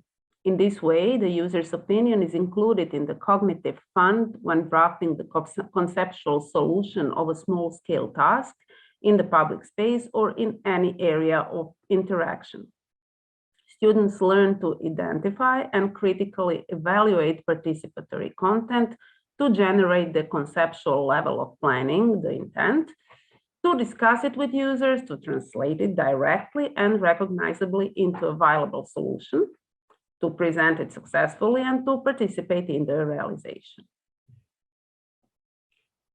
In the academic year 2018-2019, the elective course Participative Design of Space focused on the participation of Ivan Gundulic elementary school children and employees.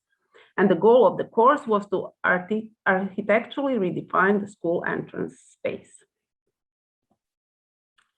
The educational process started with introductory lectures, followed by 2 focus group discussions. One with the school staff representatives and second one with pupils. On both focus groups, the problems encountered on a daily basis regarding the usage of the school entrance space were identified, and some ideas on how to solve these problems were mentioned. This intensive on-site weekend group work followed, so the students could design proposals and present them to school staff and pupils. Next week, for comprehensively commenting the presented ideas, employees and pupils alike were given leaflets with 3D images of each proposal so they could write their thoughts and rank proposed solutions. In deciding which ideas will be implemented and how they will be combined, the mentors and the school principal brainstormed the comments on leaflets and discussed them regarding overall appearance and the available budget. The authors, the student groups, the authors of these selected designs had 2 weeks to make detailed drawings and find the appropriate materials. On the day of school refurbishment that is held each year in April, mentors and students, parents and pupils, with the assistance of a school janitor, worked to give the lobby a new improved shape. The whole process took not more than a month. Participation of pupils and employees in problem detecting, evaluation of suggested ideas, and at the end, the realization of selected solutions achieved the partnership, which presents a quite high rank in the participatory ladder. For students in architecture, this course gave an insight and tackled the importance of the involvement of end users in designing process. Now, the second example of the course that was held in 2020-21. In the few months after the earthquake in the area of Banovina, with a quick reaction and the involvement of large volunteer and donor capacities, several temporary accommodations were created for the reception of citizens whose homes were damaged or destroyed in the earthquake. One of the larger settlements of temporary accommodation is the container settlement called Center of New Life. The settlement consists of 80 containers. The second phase is also expected, the arrangement of the business and social center. In this effort to ensure minimal functional requirements, there are obvious shortcomings in the settlement, especially related to the unresolved way of using the outdoor space, while thinking about the aesthetic quality of the space is not considered. 7 students from the Faculty of Architecture and one from Art Academy attended the course Participatory Design of Space. Representative of the contractor, representative of the city Petrinja, and interested residents of the container settlement in Petrinja all participated in conversations. Through these interviews and conversations, a deeper insight was gained into the challenges. Unfavorable climatic conditions in the settlement. That means lack of shade and greenery. The inadequate use of outdoor space, meaning lack of private space and general positive identity of the space. In the end, participatory approach in addressing these issues was proven to be important to keep all the residents involved in the process of designing their settlement. Now, this is a short glimpse on the student proposal, introduction of vivid coloring and numbering of houses. Also, green walls for shaping private and semi-private space, and the shading that was put on the top of the space. Now, the same intervention you can see here on different type of containers and spaces. So coloring, and also introduction of outdoor seating and planting. So here we try to present some elements of our 12 years of activities. Besides design proposals and realized interventions, we were also active in giving lectures, in scientific and professional publishing, and in transferring the city acupuncture methodology and inspiration to other initiatives, NGOs, cities, and states. Thank you for your attention and looking forward to later discussion. Thank you. Bye.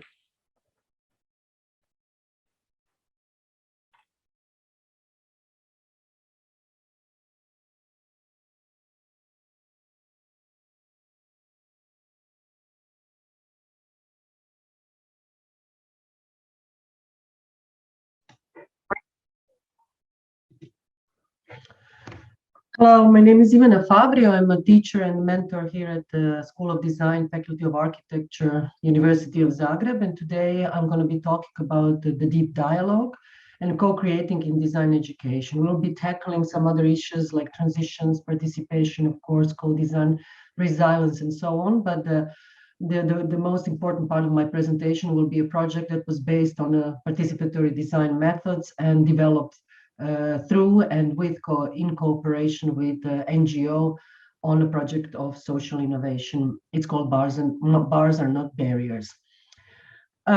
Okay, so here at the School of Design, we've been practicing social, inclusive, and other forms of design that was based on participatory methods only since maybe last 10, 15 years, not more. Even though collective creativity in design has been around for nearly 50 years, mainly in Europe, going under the name of participatory design. There are many other names that have been used for the same set of methods and criteria. We'll talk about them a little bit later. So research projects on user participation in systems development date back to the 1960s in Norway, Sweden, Denmark, Scandinavian countries. The collective resource approach was established to increase the value of industrial production by engaging workers in the development of new systems for the workplace. So what basically it means that they were asking workers on the assembly line, they were actually considering their opinions and their experiences as a part of the research process that was about to develop new and enhanced creativity workplace surroundings. So the approach put together the expertise of the systems designers and the situated expertise of the people whose work was to be impacted by the change. So for the first time, they were actually perceived as experts in some field. The approach thus built on the workers' own experiences and provided them with the resources to be able to act in their current situation. So we can say that the evolution in design research towards co-design, towards participatory methods has changed the understanding of design as a profession, also with some other factors that were influencing the change of the profession as well. So creating new methods of collective creativity is something that also established, broadened the ways we are looking at our discipline.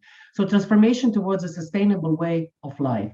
We are now talking about also design transitions, the design transformations, democratic design. Those are also names for very similar activities. They all kind of deal with the special design thinking method, which can be applied in many other situations other than the ones dealing with creative process.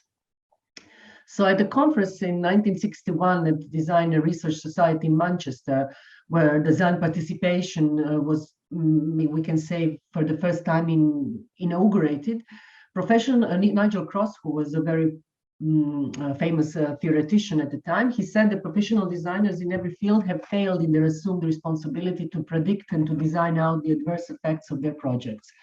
So these harmful side effects can no longer be tolerated and regarded as inevitable if we are to survive the future. So he already predicted at that time what will happen and what is about to happen, but he also knew that it wasn't the time when we can make these grand changes, because it was also the peak of capitalism. Most of the countries except Europe were still accepting these new economic models, and it was, thriving time. So there is certainly a need for new approaches to design if we are to arrest the escalating problems of the man-made world. And then he said the citizen participation in decision-making could possibly provide the necessary reorientation. At that same conference, the other guy, Robert Jung, a futurist and a social innovation practitioner, he joined this discussion, and he said that we could talk not only about participation at the moment of decision, but also about participation at the moment of idea generation.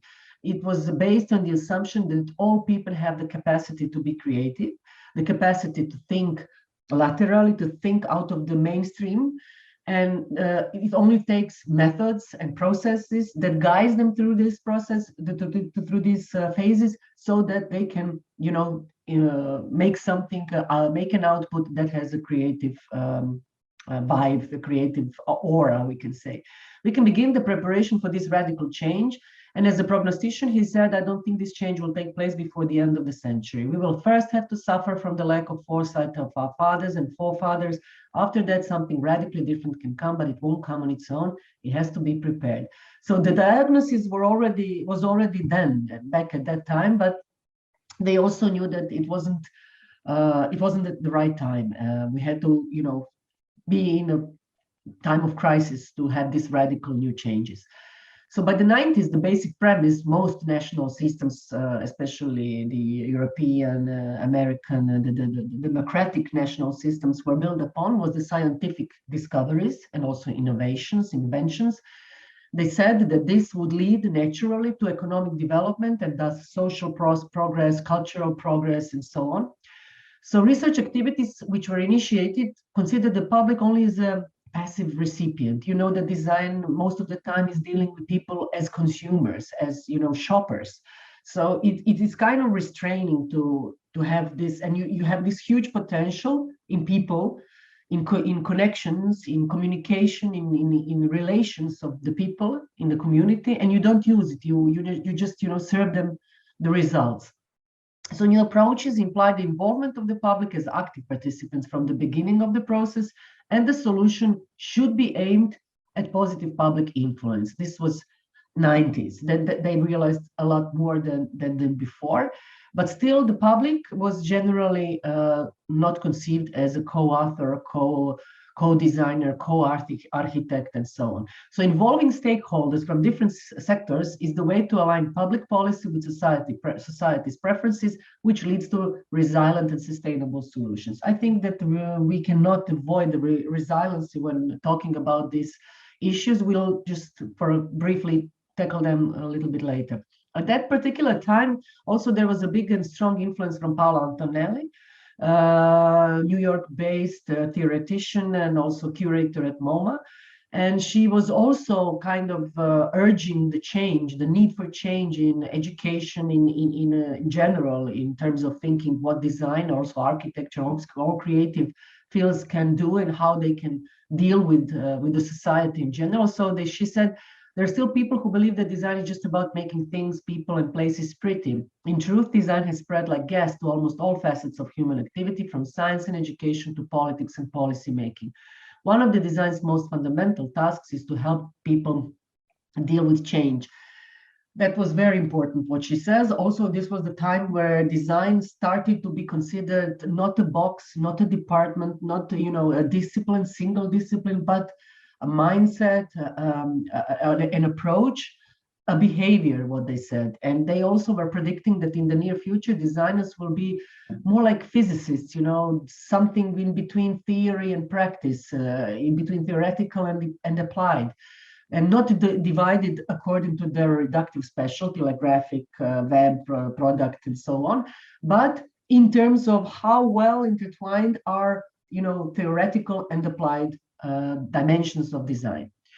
So this grand new era, as Paola Antonelli said, has already begun. And what also was happening with social design, inclusive design, and so other emerging disciplines is that design is moving center stage, but not anymore as a discipline making beautiful products, but as an internal human quest to make beauty out of necessity, because suddenly designers will dealing with the people who were minority, whose opinions didn't matter, who were fragile, who had very important issues on their mind, who could not even afford these elitistic products that designers were making at that time. So the quest to make beauty out of necessity was something really exciting at that time. So rather than products, these designers at that time, 90s, 2000s, also the time where conceptual design in North Europe was also thriving, these designers are preoccupied with designing situations, intervening in existing arrangements, framing everyday activities. And although they're sometimes satirical in tone, and they use irony as a language to comment and to give a statement, these designers share a concern with ethics and responsibility, which one of the reasons the design they make is so often immaterial, so it doesn't even have physical appearance, is their sense that the last thing the world needs is more objects, more consumer goods. So it came out of, as a punk, revolt, something they didn't want to do anymore. So they show concern around issues like fragility, sustainability, community, health issues, clean air, clean water, and so on. The image you can see in the background is the image that was a result of a competition for signalization and info points in a natural park at the north of Netherlands. So all kinds of designers and creative people answered the competition. And instead of, this was the winning one, instead of making, board on two pillars with the wood background and, applying nice graphics on it and put it in various places in the nature park, they decided to pick specific positions and to put something in this place to kind of rearrange the scenario. So if you can, you can walk, you can rent a canoe or a small boat or have your own boat there and go through this canal. So what they did, they decided to put benches in the canals with long legs and grounded in the floor. And in these benches, they engraved very subtly in the backrest of the bench, they engraved the information about the area they're currently in. So it wasn't a standard info point, it was pieces of furniture rearranged in this rural scenario, so that when you reach it and you discover it and you sit on it, you suddenly see it's actually an information point. So they show concern for, peacefulness, for quiet, for fresh air. something radically different. And what they do is they don't, usually do what the competition is about the board. It was about the content. So to be conceptual in this case is, after all, to be thoughtful, to bring a new value, to rearrange the possible scenario in a different way. Beyond producing objects, it aims at producing new forms of life, new concepts, and it is in this respect not very far from philosophy. So there is a lot to say about design research that kind of developed in this mentality, but participatory design, co-creation, co-design, dialogic design, these are all names for a similar set of methods and tools, which begin when you first view the world through the eyes of another, which is very important. That's why this ethnography methods and empathy is very much emphasized and so on. But the idea that you design and not in the comfortable surroundings of your room for some people you don't even know is, in this case, put yourself in the shoes of the people who will in any way be tackled by what you do, not just your users, your purchasers. It was about everyone who was involved and the future of our children as well. So what requires co-creation, besides the methods, which I'm not going to be focused so much on because we don't have much time, is a commitment to generating ideas through a dialogue with different stakeholders, to consider them as equally creative and potential in terms of bringing out the good thinking and the ideas, is something that was radical at that time. And designer was here some kind of tour guide who was navigating through all these different experiences and opinions of other stakeholders in a way that was kind of the most convenient for the content, for the theme that they were working on. So cultivation of empathy, respect for the idea of people who are not trained in creative professions, ability to accommodate multiple interpretations of a single observation, genuine curiosity of everyday people's lives. So it requires some set of skills that you borrow from psychology, from sociology, from anthropology. Therefore, design anthropology was an emerging discipline at the time. So tolerance, empathy, all these character, the parts of our identity were kind of good starting points to see the world in this way, in a co-creation way. Parallel to implementing this way of thinking at the School of Design, we were also developing new and broadened views of the discipline. So we have a social design as well, and through these courses we developed also a few social innovation projects with the different stakeholders. I'm not going to be talking about this too much. I'm going to just define what social design is. It also has many different ways how you call it. All design is in general social, but what distincts this kind of approach is a set of methodology that are used in specific socially, let's say, a very fragile situation or a potent situation to produce something that has a strong impact on the society. And it can be anything: architecture, medicine, devices, products, visual. It doesn't fit into any discipline. It's also known as public interest design, social impact, socially responsive, transformation, transition, all goes under the same umbrella of activities. It's basically a practical learning journey taken by people, including managers, entrepreneurs, NGOs, governmental institutions, to create useful, usable, and meaningful ventures, services, products, spaces, whatever, to work towards achieving desired outcomes and impacts on society in ways that are open always to dialogue and critique. But it also always requires a collaboration with various stakeholders. It can be government, non-government, institutions, business, small, big, but always tackling complex problems such as inequalities, poverty, pollution, healthcare promotion, and so on. In terms of what we need to define still for today is resilience, for which I'm sure most of you already have broad knowledge. It's increasingly used today, especially after climate and economic crisis, and it has highlighted the weaknesses and fragility of systems that we live within. So it is mostly coping with the system's capacity to cope with stress and failures without collapsing and learning from the experiences from an unknown threat. Basically, it's about creating community or community building, with the goal of creating a sense of place, creating a sense of belonging, of strong bonds within the members of the community, so that we can have these connections and relations, and also organizations and businesses and resources that are always kind of connected to individuals, so that when everything collapses, we still have these bonds, we still have these resources, we still have some kind of transactions that are not so dependent on global economic systems. So it requires capacity of learning, capacity of changing, fluidity, but always community. So Ezio Mancini was always talking a lot about it, and his whole professional engagement is dealing with cosmopolitan localism, which is actually distributing systems within community and some sense of some place, with the goal of the developing resilience. Okay, so to begin to show you how we use this set of tools, it's also important to talk about immersion, trust, and delivery. Immersion in terms of how a designer, a researcher, an architect, urban planner, and so forth have to take a responsibility to immerse him or herself within the community for which they are building a project for.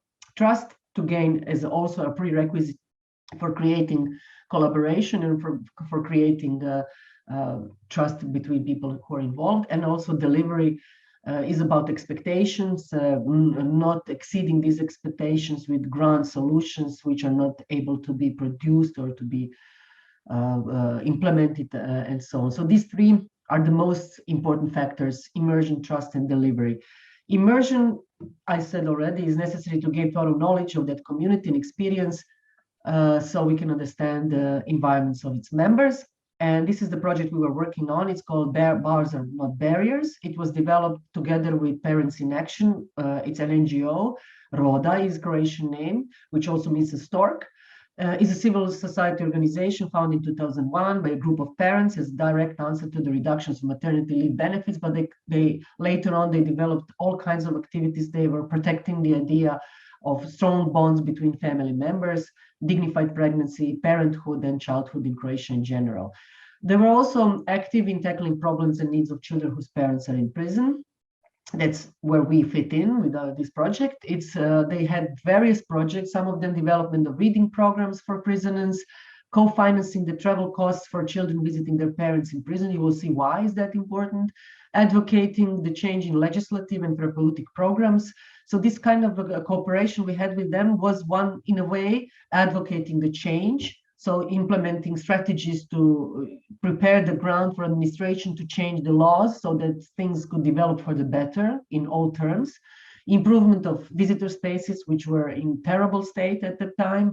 Development of therapeutic workshops with prison staff, because each and every prison in Croatia does have some kind of production within it, like wood industry, print and press industry, textile industry. Every prison has their own industry connected. So collaborators were Roda and Ivana Zanza as the president, and Sanja, Andrea, and Mladen were my colleagues who worked as mentors on these two workshops.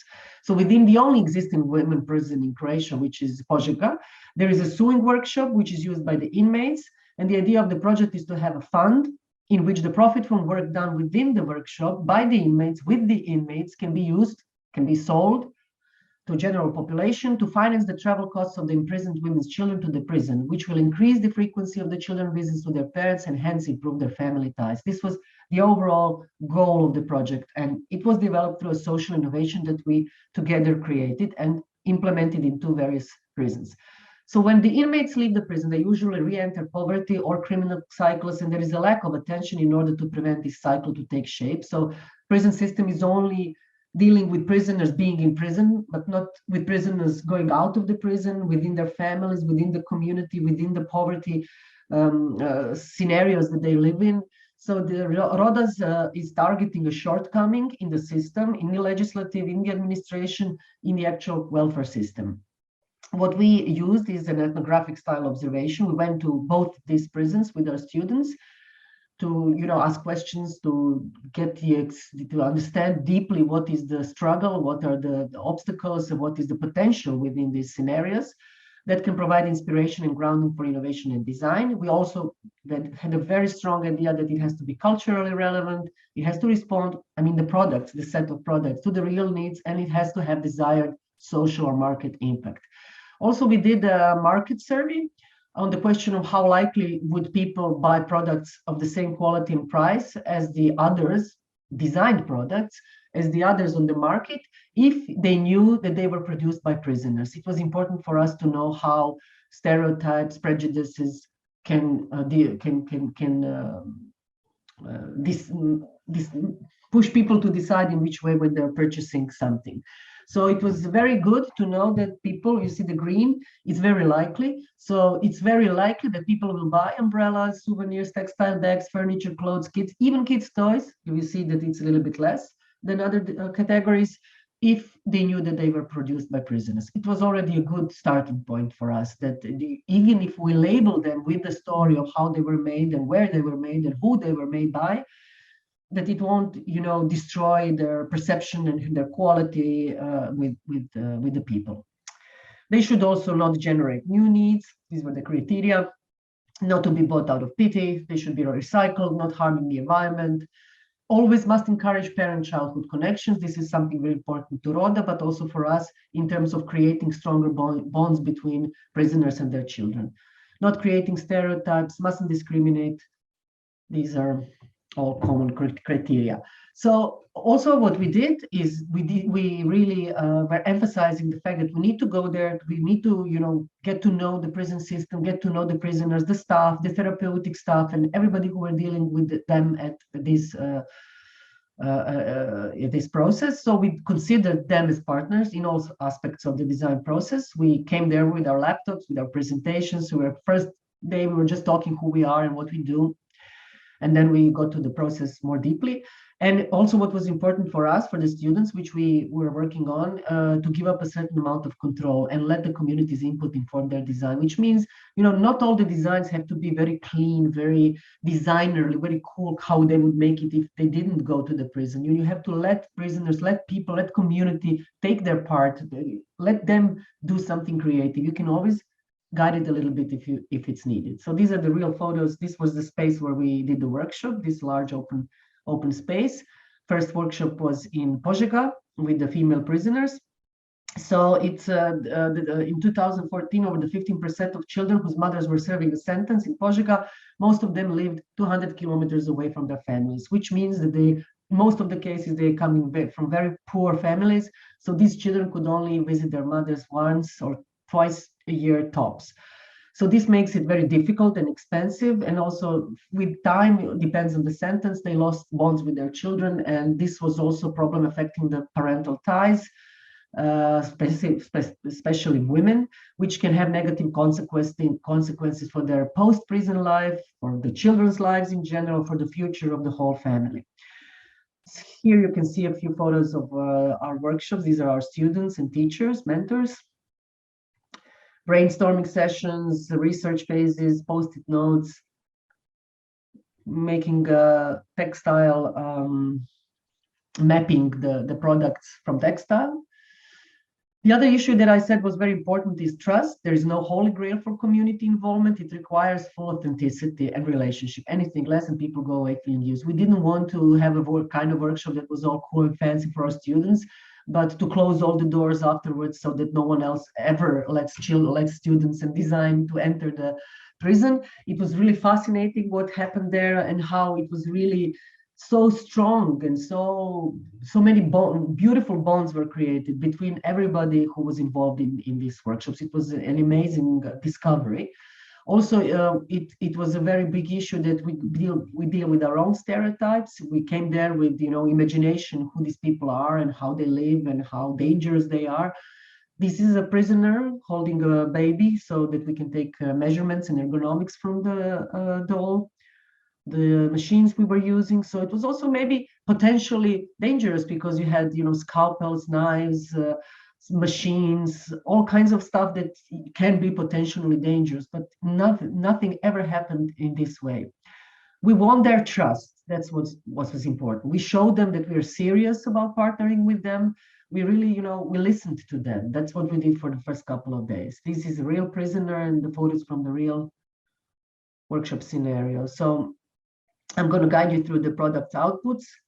What was also important is that if we build the trust and if these people let us hear them, then, and if we understand it correctly, we can understand and translate. This is what designer is most powerful in, to translate these needs of these other people, in this case, craftsmen, because they were all working in this industry, and to reflect this craftsmanship and their personality and their ethos of these members in the design itself, in the visual appearance of the outcome. So this was the Lepoglava, the other prison. It was much more difficult because it was male prison, and we have this, they call them situational criminals. So these are the criminals that have this shortest therapeutic time with the recovery. But we had, narco dealers, we had murderers, we had stealers. It was everything. And we were together with them in this large room. You see hands of the prisoners and students working back to back. So what happened also is that most of our students changed their mind, and they changed their perception of who these people are. And it was all changing day by day and hour by hour. It was fascinating to see. This is the space where we worked. Only one guard in this room and a lot of tools. And 10 students and 10 prisoners. Most of the students are women, girls, young girls. So it was really a pilot for everyone, for the security of the prison, for us, for the Roda community, to see how it works. And it was amazing. So really made a good ground for future projects like this. Promise only what you can deliver. This was very important because we didn't want to have these grand scenarios of making products that are impossible to implement, produce, or we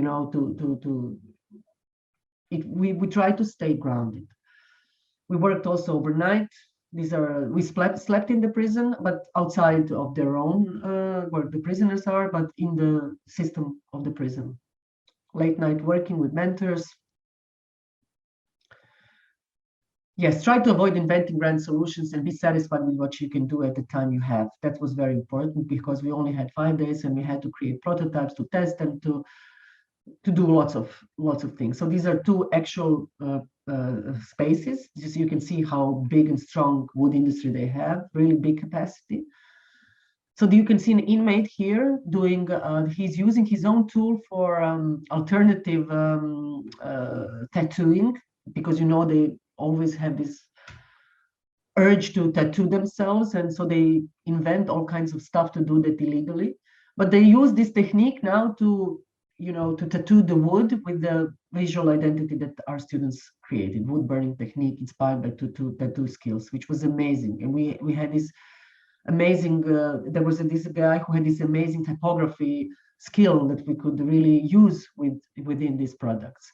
So this is a visitor's room. This is a chair where most of the children, when they come to see their father, sit on. There is no toys, a little bit toys was there. So we had to recreate, we redesigned the space. That's what we did as well. But this was, this stool was something that was important to us to kind of redesign and recreate something with that, basic cylinder shape.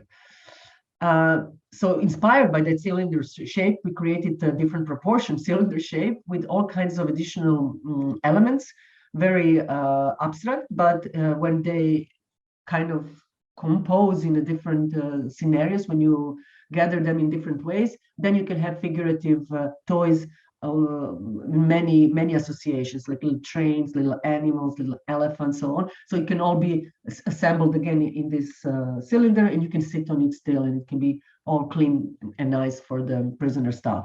But when children come, they can take all these things out and play with them. We also had to take care of the security issues and so forth. And this is one of the products. So it was inspired by the true and real life scenario happening there. We asked them, what do they play with their children? What do they use? How do they use? How are they creative in a space which has nothing creative in it? So this is what came out of it. It was this cylinder And this cylinder became a product. So now I'm going to quickly go through all the products. This is the Požega workshop, so it's textile industry. So we made all kinds of bags that were for young mothers or for taking care of babies or prenatal or postnatal, for soothing the breast during breastfeeding, supporting the belly in the late stage of pregnancy. Lots of bags. Pillow, interactive pillow that is being used to, it has a grid and it has a few suggestions how you can use this grid to create different kind of messages, how to enhance communication between child and parent through something that is very intimate as a pillow. Necklaces all made of textile in this. This was a very special project. It's called Muvice. It's slippers for babies. It was based on the very strong law that says if a woman comes to the prison when she's pregnant, she can decide either when she gives birth of that child, either that this child goes away from her and then she or he can visit her, or she or he can stay with mother. But in this case, for 3 full years, this baby will, under any circumstances, never leave the prison. Even if mother can go out, the child cannot. So it was really scary to acknowledge that fact, and we asked mothers how do they do stuff, how do they change clothes, buy shoes, and they said the shoes are the biggest problem because shoes you have to try on, they have to see the size of the foot. So they were having this. So we made these shoes that were also advocacy material. So through these shoes we are telling this horrifying story about children in prison, but also to symbolically give them the shoes they don't have. So they're called Muvice, which also in Croatian translates to move, something and very small, something small that moves. And these are the products that we made in Lepoglava in the wood industry. This is a kind of a journal, has some kind of tools to enhance communication, non-verbal communication between parent and the child. So they transact, they give each other for, let's say, 2 weeks, I come back, 2 weeks it's with the child, 2 weeks it's with the parent. Memory box, you can put stuff and open it in some time in the future, like a capsule. Birdhouse feeder, bird is always a symbolic for freedom, for a flight, for something that flight is something that, these people can only imagine at that time. So we were working with these symbolics. And here you can see this, what we started with, the cylinder that people and children sit on, and we made this other version. It's not maybe so comfortable, but that wasn't the idea. It was all about how it can be used to, because children can roll over, they can sit on the floor. They have this freedom in the visitors' room to be what they want to be. So, but there is nothing to encourage them to be what they want to be. So we created this kind of additional elements that enhance imaginative way of perceiving this tube, this cylinder. This is a board game also with the notion of home and what is home, very abstract. A set of boxes that are used also interactively with someone to create different kind of scenarios, different visual and communicative tools. Very simple technique. And we won an award for Best Social Innovation in Croatia, 3rd prize on the International Festival Design D-Day, and semi-final prize for Best European Social Innovation. So the project is still being developed, and it really was recognized and made a strong impact, which was really important to us. You can see these are the students that were working on the project, and here are some mentors, and of course Ivana Zanzi, you can see here from NGO that encouraged the whole project. Thank you for your time. Thank you. Bye.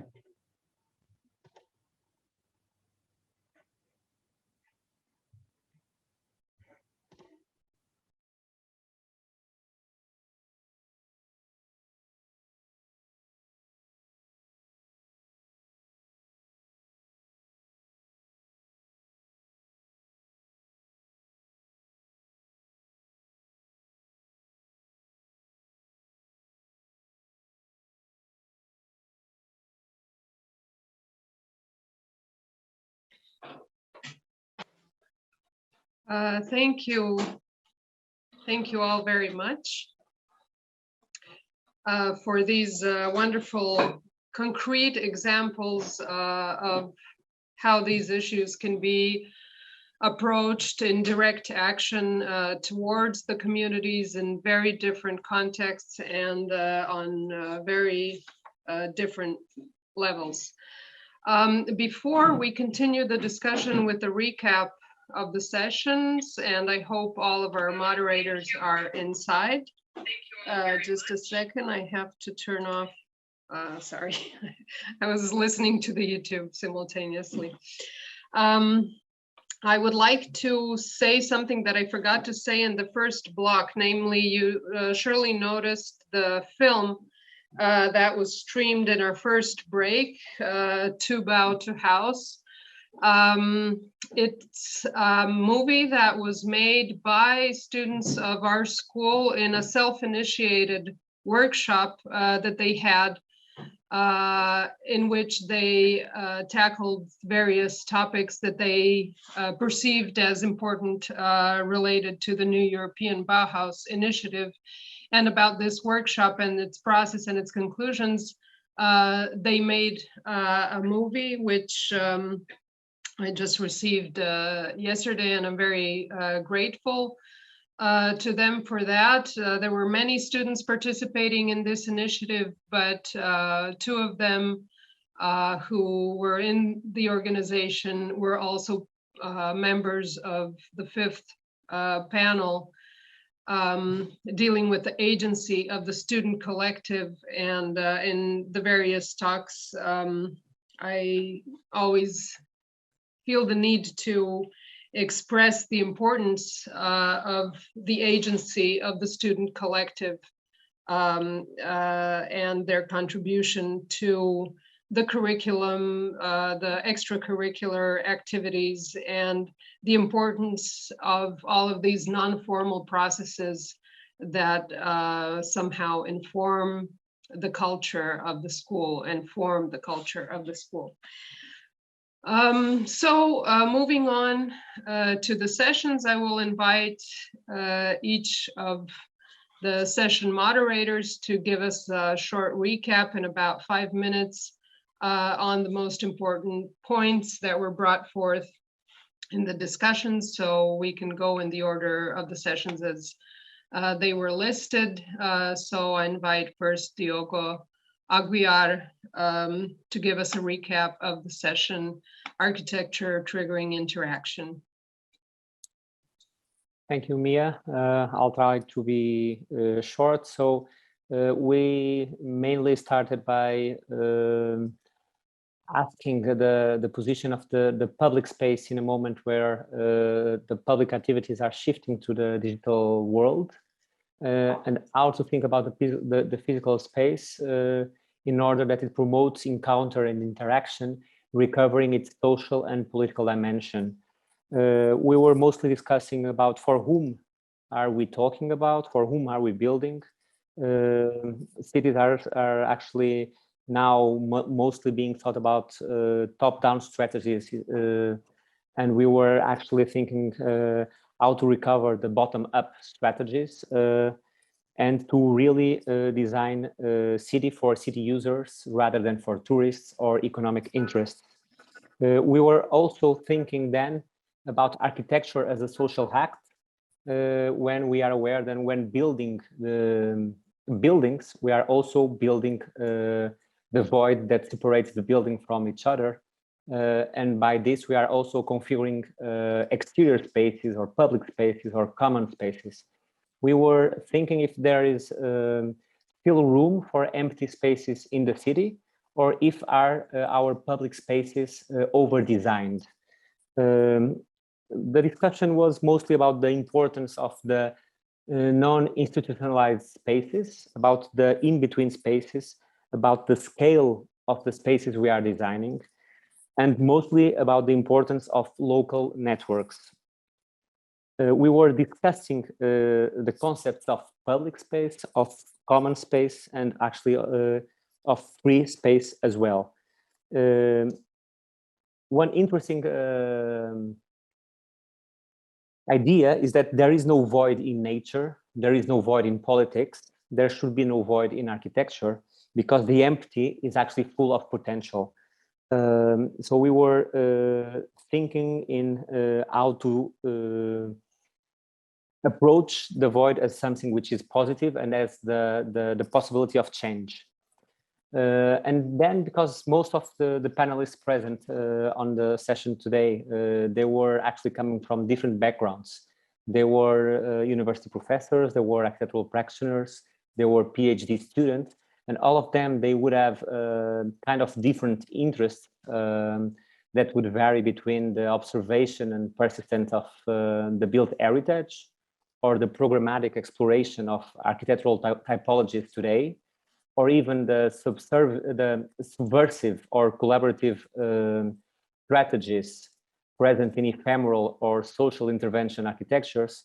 I was challenging our speakers to intersect or overlap their own interests and to try to understand together if the coexistence of these interests could fine-tune a more adaptive future capable of learning from flexible trial and error strategies.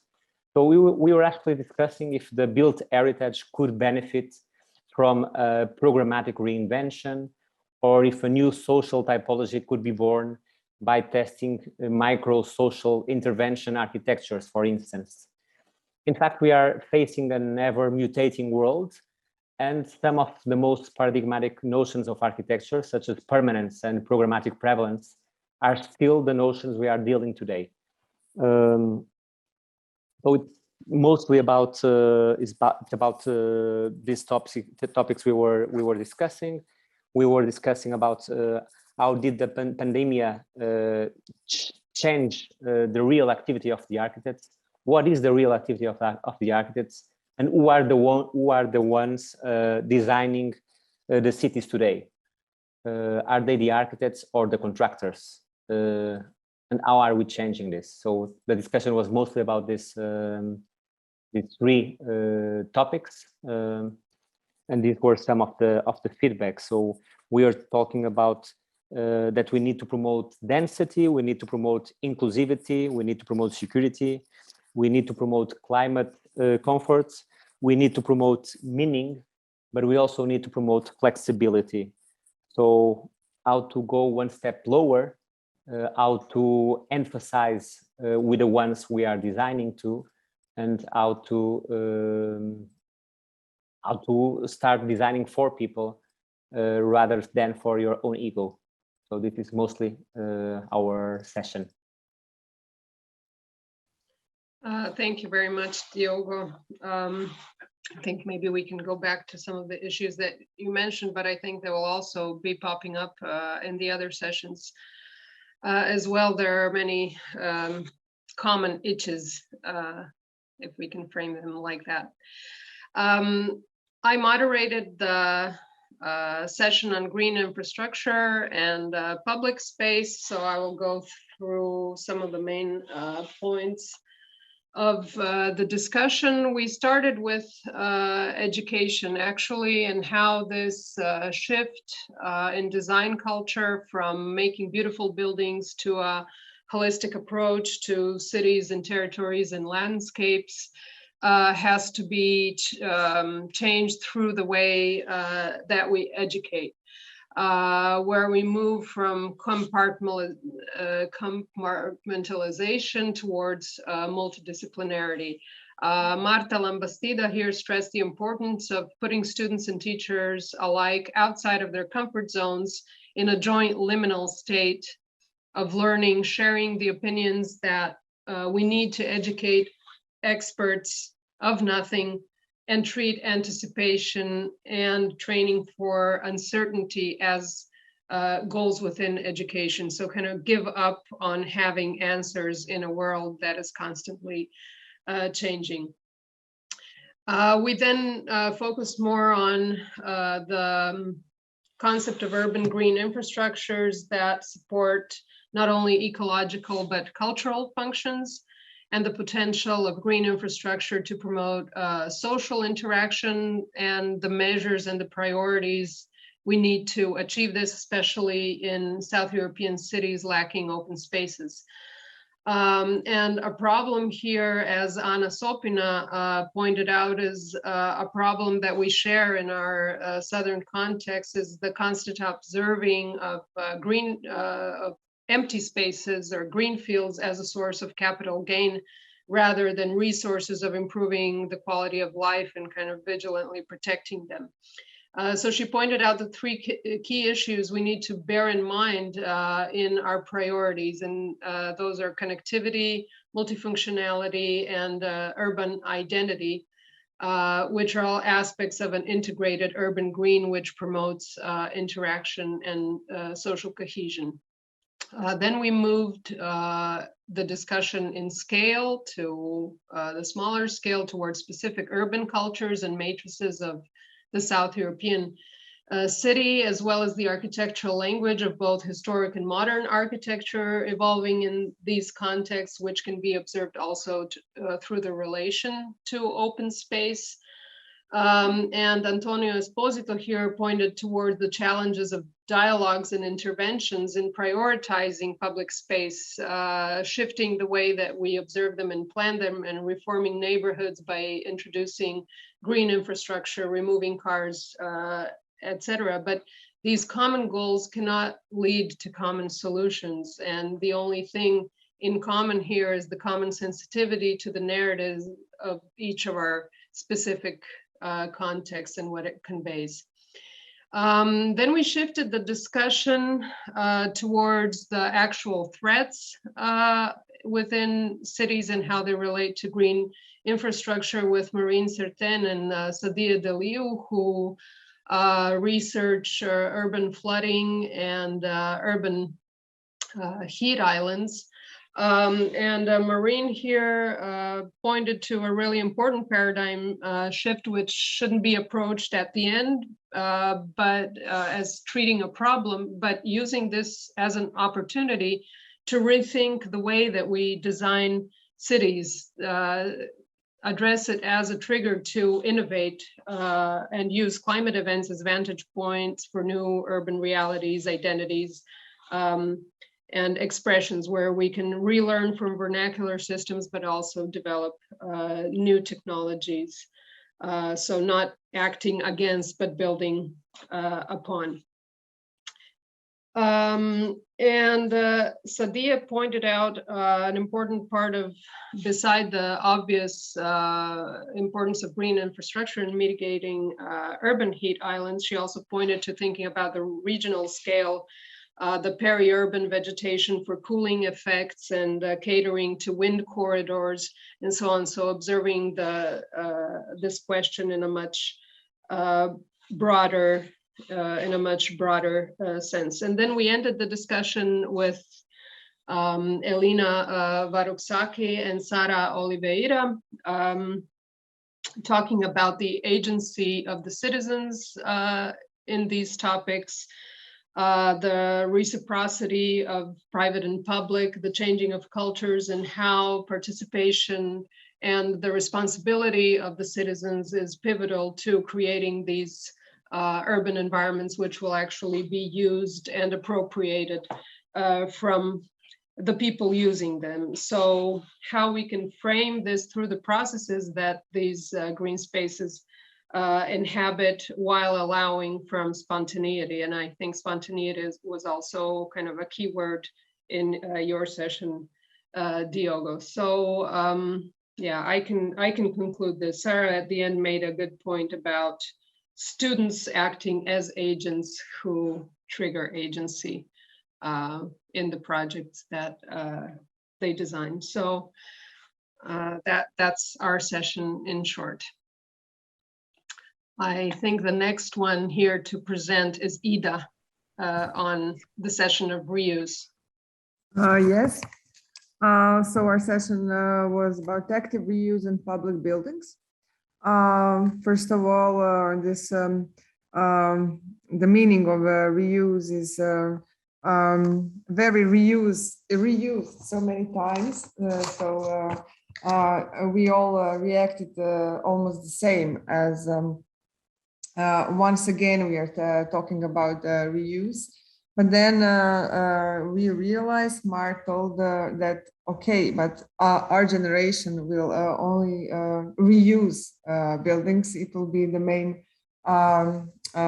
way of acting. I divided them in 3 groups in a way of their focus.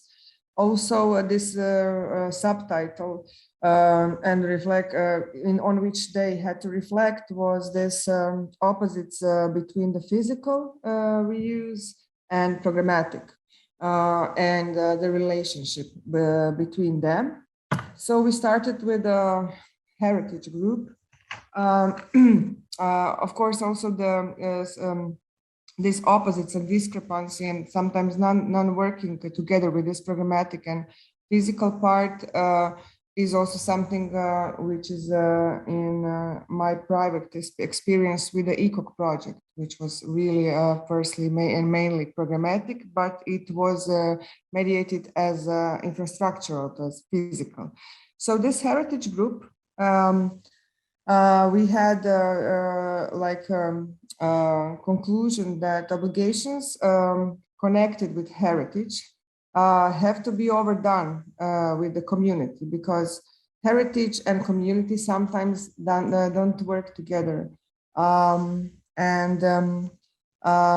Because heritage also has this invisible component of unphysical, because it has a heritage of usage in public buildings. It was the example of Nuno. He told us about this market, because it's unphysical also. The approaches which are very interesting here are combinations of bottom up and top down. Why? Because there are many times where some political or experts decide what is a heritage, what is for a heritage reuse. But the community here is very important, because the reusage of public buildings and active reusage is always connected with the community and must not be excluded. Then we go to the second group, the group which was much more focused on the technical part of the active reuse, but not only in a way of objects, buildings, but also the areas. Here is this something which is also very important and was mentioned in all presentations and answers, is the moment of knowledge, teaching and education, where for the first time we have to accept that the architect is not the author alone. And mostly in our all institutions, we are learned to be an author. And this is the problem of this collaboration, which is interdisciplinary groups and multidisciplinary teams. The problem why sometimes architects are very slower in this also technical part, while other engineers are much faster. And then there was this interesting project, PhD project, which Julia Turci is doing, a positive energy district, which includes lots of people who are trying to qualify and quantify lots of elements to do it positive. So I asked her, do you think that maybe that New European Bauhaus group of 100 of us can be this first test bunnies of this positive district? Because I think that also what is very important is that we are the ones who have to do the example for these new strategies and methods.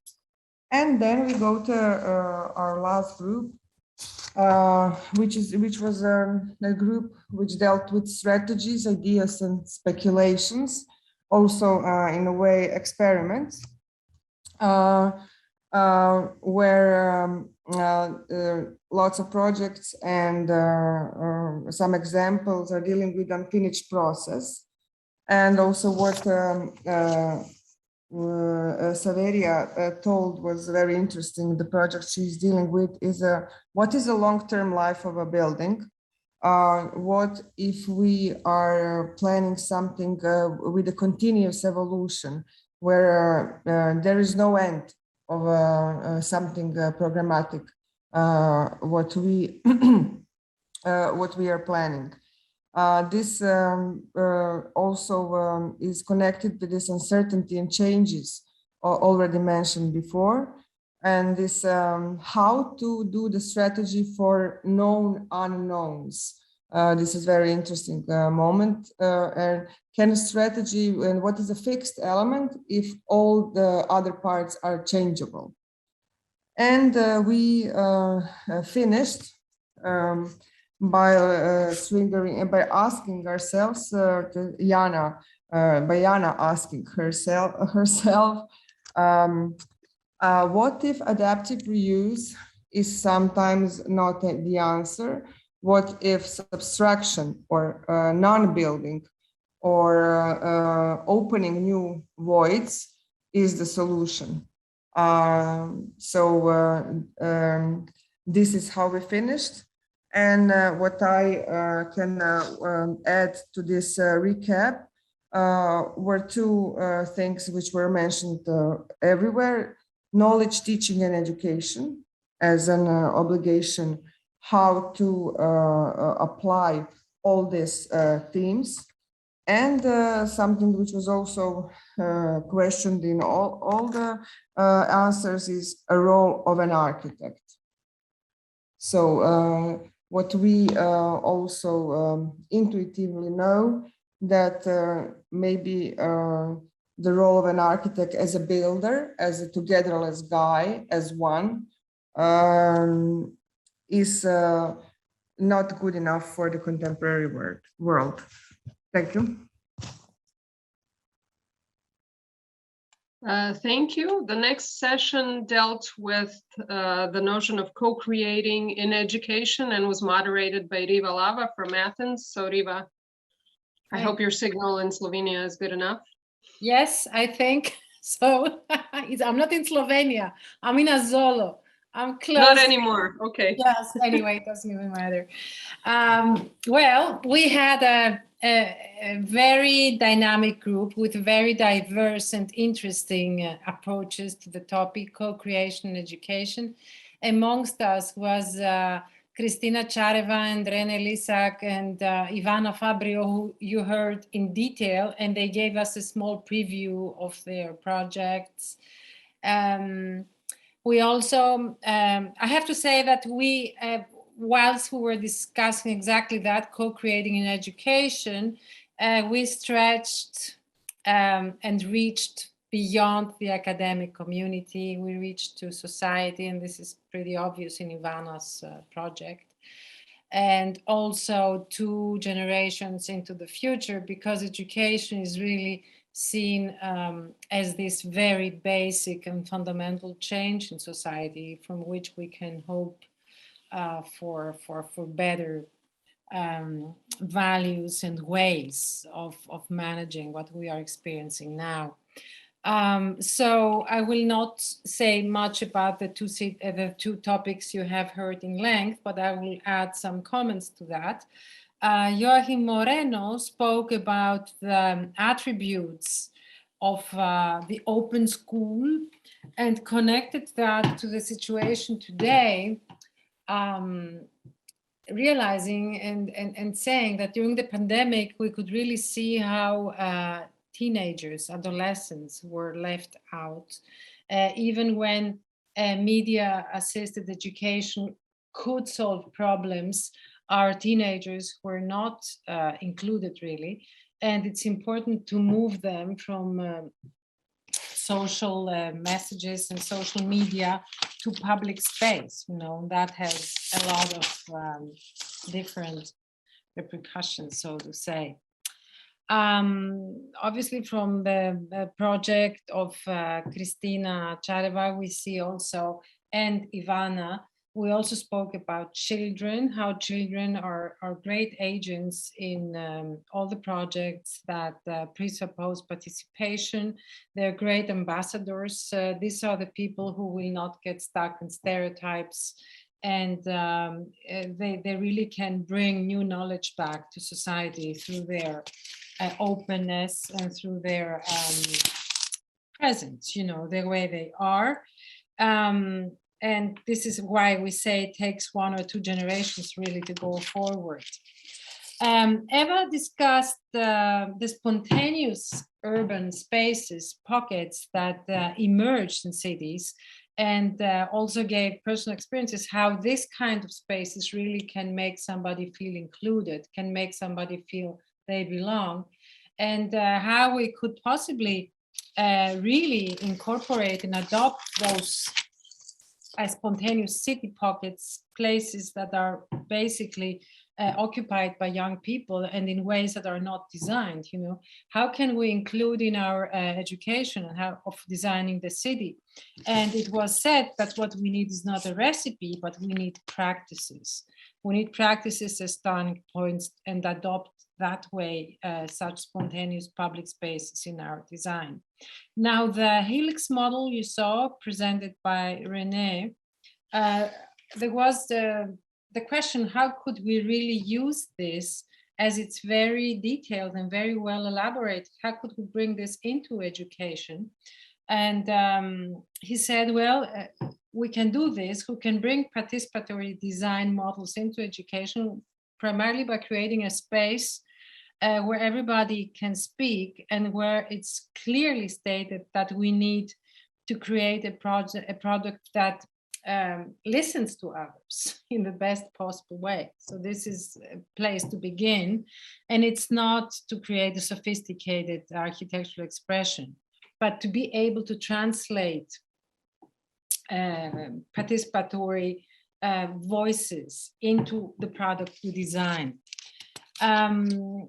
Going back to Joaquin Moreno and the open school and what it has to offer, it is really important to go back to the motto of that time and maybe refresh it, give it a new meaning, which was break walls and give voice, breaking walls, giving voice. And I will end, I don't want to take too much of your time. I mean, there was also the talk of women, how women, especially in architecture, belong or don't belong, how they are part or are not part. They may be the most in numbers if we go to how many girls study architecture, but the glass ceiling is still there.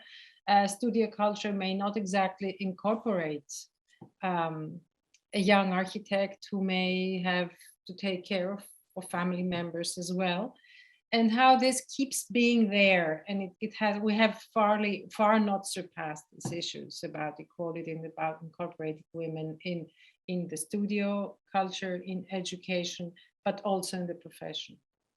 So yeah, more or less this was our discussion. Thank you very much, Riva. Just on a side note, you mentioned something that resonated with a previous workshop that we had on our remote teaching. Riva and I do a lot of things together, so parallel things. So this notion of public space when it is not accessible, not only in the terms of its platformization, like the Karantinology project and Strelka pointed out, but also the inaccessibility of the public space that you deal with students while teaching is a really interesting issue, because you confabulate what you don't know or where Google Maps can't take you. And then this somehow by chance led to the speculative aspect of design and of teaching, which maybe isn't present enough in our curricula. Only the design school has this very prominent and already established speculative design, but the rest of us still kind of oscillate here. And I think that's a really important issue that both you and Ida mentioned along the way. The final fifth session was moderated by the organizing partner, Teresa Calix, on the agency of the student collective. So, Teresa, I'm giving you the word. Everybody, this session, agency of the student collective, was really fantastic. It joined Professor Karin Sherman, head of the Department of History and Theory of Architecture at the Faculty of Architecture, University of Zagreb, Paula Reis, a young architect that, while student, joined a collective pilot experience that won the prize for active citizenship from the University of Porto, Vili Rakita, the president of EASA Croatia, Beatriz Rosendo, until recently the president of the Students' Association of Faculty of Architecture of the University of Porto, that won the prize Best Practices in Students' Associations, and Ria Novakovic, the vice president of the student body of the Faculty of Architecture, University of Zagreb. As you can see, I didn't have much to say because all of them had a lot of saying to express. It was clear to all the participants that students are shaping the future world. For this reason, it is never too much to invest or encourage students to be proactive.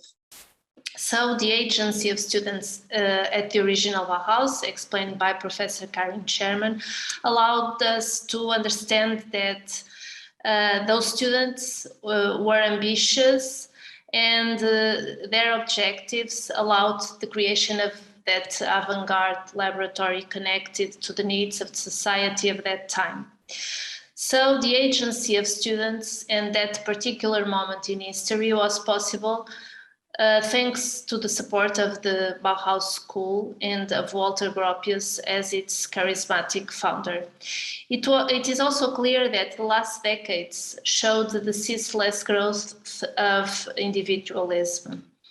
Although it seems, as Ria told us, that after the excessive isolation caused by the COVID pandemic, students these days show more willingness to participate in collectives and help their local communities. So we looked into opportunities to create stronger student collectives which carry agency and interact with the issues surrounding them. It seems evident that it is essential to get outside the school walls and face the real world, even knowing, and this is quite important, that today's world is incredibly complex and it is impossible to have a clear position on what is right or wrong. It is also impossible to embrace all the subjects or all the perspectives on a particular issue. The doubt that persisted is whether the agency of students should be or not institutionalized. Schools are just facilitators, or should schools invest more in creating these conditions of togetherness through experiences that might influence the surrounding political environment? Either way, it seems the role of school is essential, either to give space and time to students to act and engage collectively in real problems, or to stimulate and direct, defining the frameworks that enable the awareness and the needed interaction with real problems. After all, the bottom line of the section was that students needed to be engaged by experimenting and participating in meaningful projects. So the school needs to open its doors to the outside world. It is essential to understand what frames or what conditions trigger collectivity and togetherness among students. The school must encourage the collective construction of an agenda and an ideology. It is also evident that only by training collectivism, student collectivism, and collectivism in general, will it be possible to establish multicultural and multidisciplinary networks and efficiently respond to the challenge of inclusion at all levels and perspectives, the challenge of togetherness of New European Bauhaus. Thank you. Thank you very much, Teresa. This is an issue which we kind of touch upon in these various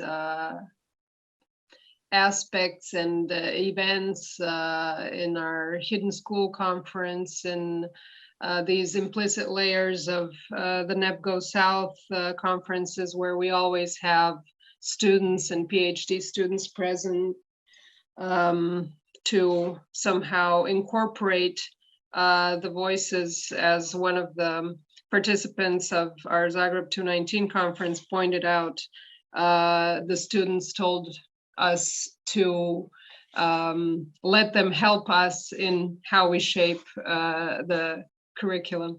So this actually brings me to Kristina, Rene, and Ivana, who I would like to invite to reflect on these topics, because this was the main point of their lectures, and somehow fitting to the recap of this final discussion. And that is, in Ivana's case, not only the co-creating part of these workshops with their very obvious lessons and benefits, but the raising of empathy in the students participating in such studios, which is really a prerequisite to be somehow brought forth more explicitly in the way we teach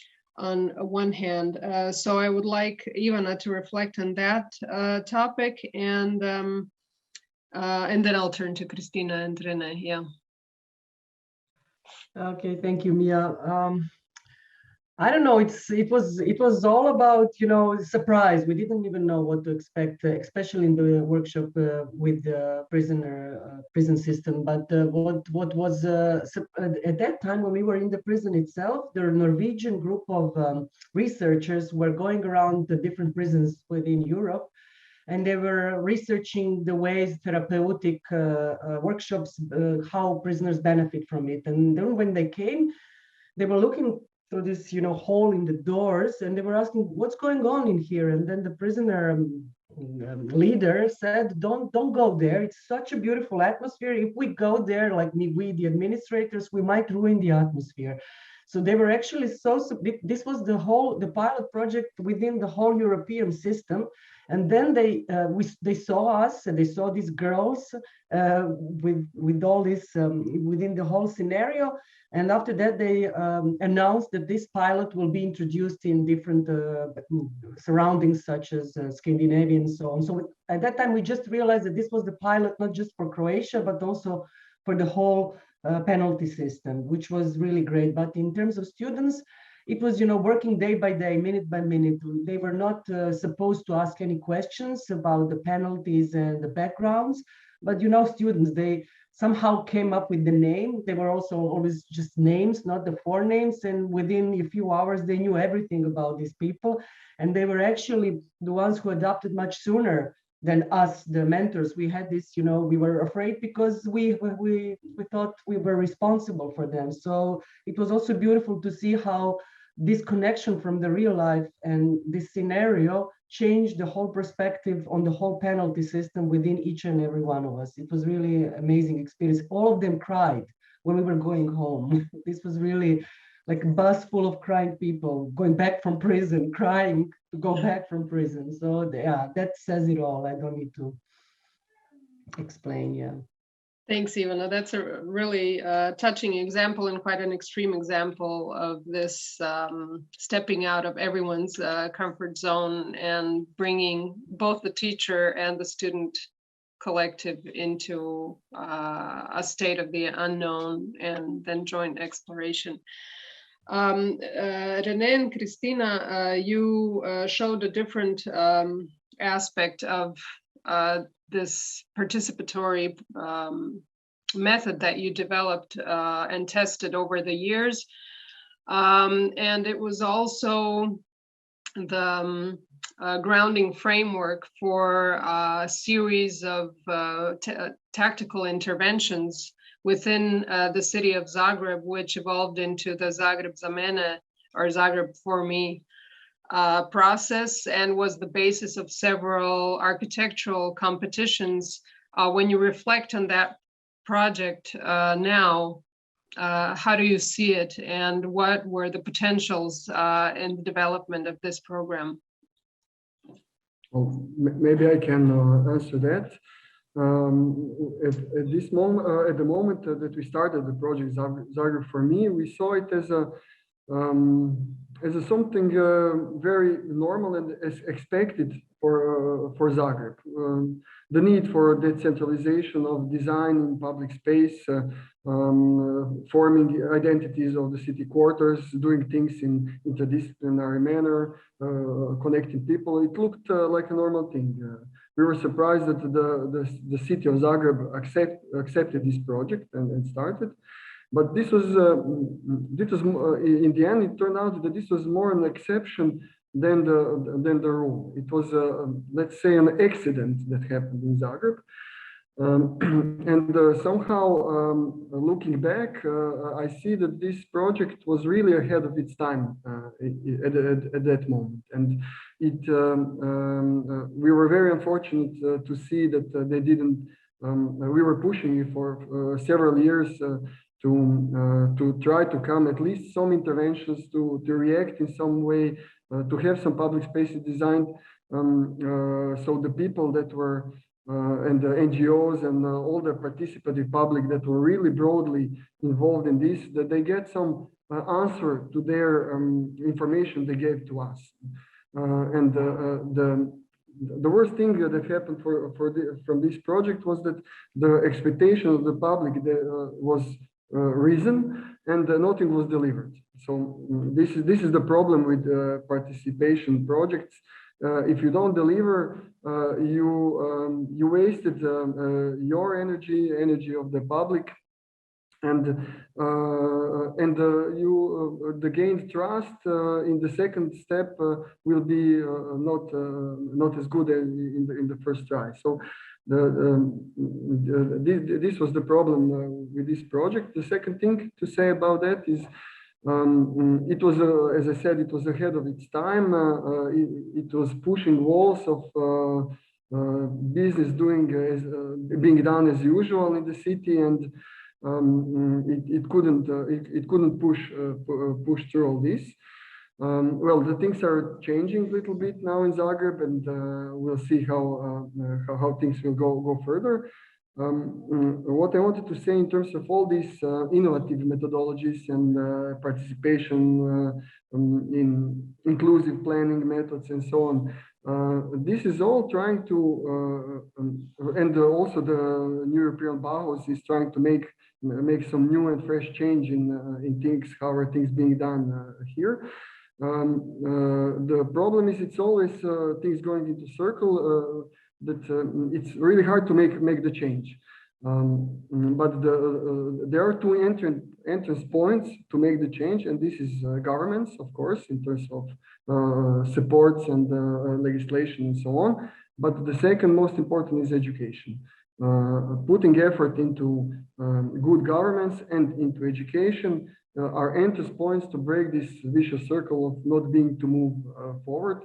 So I think this, what we're speaking here, is really, really important.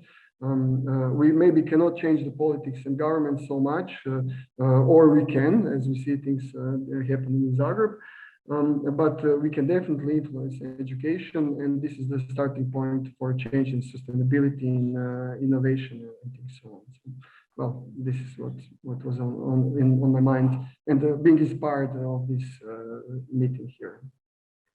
Maybe I can agree. Yeah, sorry. Yeah, maybe I can just add, I also agree with everything. And since we are really working so close together, more or less, we are sharing the same thoughts as well. But on some things we are seeing different, we are seeing things differently, and that's the maybe strength of our team. Partnership.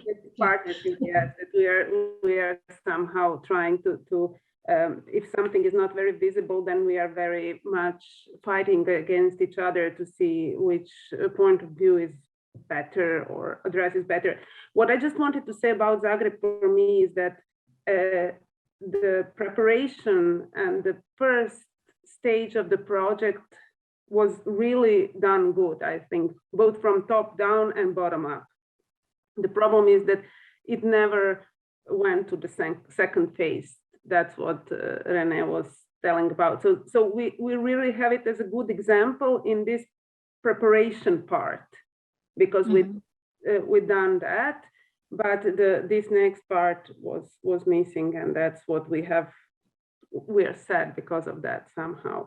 What I also wanted to say is that maybe the good thing about our city acupuncture practice is that we are really attacking in several levels.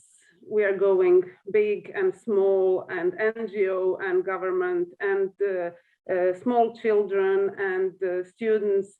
And I guess that's probably always something will go.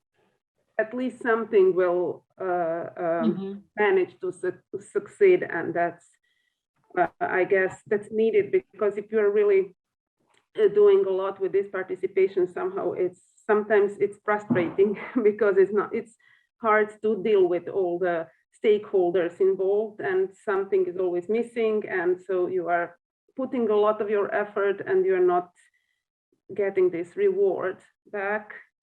But we are shooting in different directions, and something is always, I think, okay. Maybe I can add to what Christina nicely said, is that we don't get frustrated by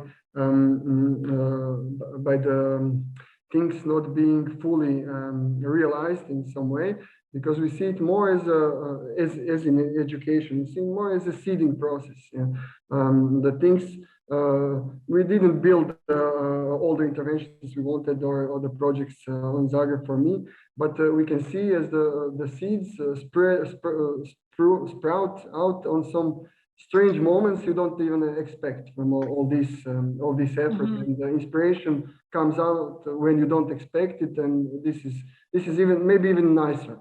It's not. Yeah. You create an energy. You create a new energy which is recognized, and you also developed a method which was also acknowledged at the European level, as Zagreb for me became part of the Urbact network of cities and so on. So. I mean, this planting of seeds and creating energy is also an important part, and maybe it evolves into guerrilla urbanism or self-initiated activities. Ivana and I, a few years ago, were part of the Learning Spaces in Transition project in cooperation with UNICEF, which dealt with the design and programmatic redefinition of rural schools in several remote Croatian war-ridden areas. And while the project didn't develop formally, all of these schools actually were renewed through self-initiated activities coming from the school. So it did spark an energy, and this is actually enough. And when we talk about how we educate or what we promote, we also have to talk about what we promote at the institutional level. Maya, who had the lecture in the first block, and was until 2 weeks, the president of the Croatian Architects Association. And through this institutionalized framing of our profession and the awards that are given out and so on, the scene identifies themselves with this. So, for instance, when the Mies van der Rohe Foundation awarded Lacaton and Vassal refurbishment of the apartments in Bordeaux, it was a very strong message towards what we as a profession put forth as being important in architecture and how we plan. I hope everybody can hear me because I have a breaking of signal here. So I just wanted to ask Maya to reflect on this topic because we just recently had the new European Bauhaus prizes awarded, and one of our panelists today, Jana Horvat, was part of the team that made it to the very final stage with one of her European projects. These acknowledgements from an institutional level do create a new approach when you look at the profession from a broader sense. So I wanted to invite Maya to reflect on that. Well, the one thing that is definitely obvious when it comes to our national awards for implementations or constructed built houses or buildings in general, that last couple of years, it definitely shows that the Grand Prix is given to the projects that are either a result of an open competition, or I think 2 years ago it was a self-initiated project of our prominent architectural office. They refurbished some old cinema facility into their office and the cultural center for a neighborhood. So it definitely shows that public and educational buildings are the beacons of our profession, at least in our country. And that the open competitions are best way to find the solutions that are, I would say, that incorporate all the main principles and key concepts of New European Bauhaus.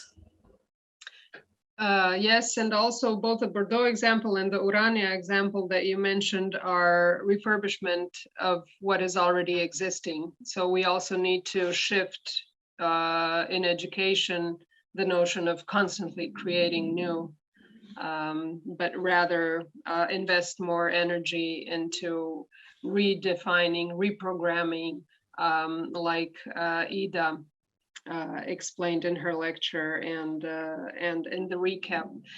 Since we're running short of time, I would actually invite João Pedro if he would like to give a closing word before handing over the I don't know how you call it, the Olympic, beacon to Francesco Saverio Pera, who is hosting the next event.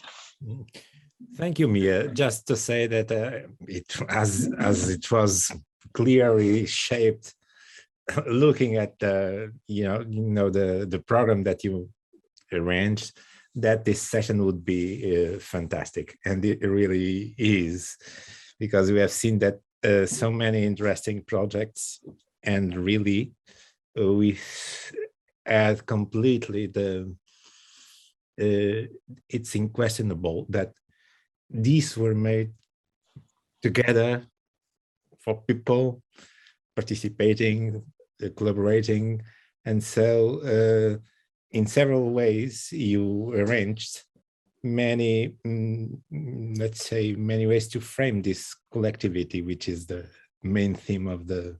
So what I have to say is that thank you so much for everyone, and it was a great contribution.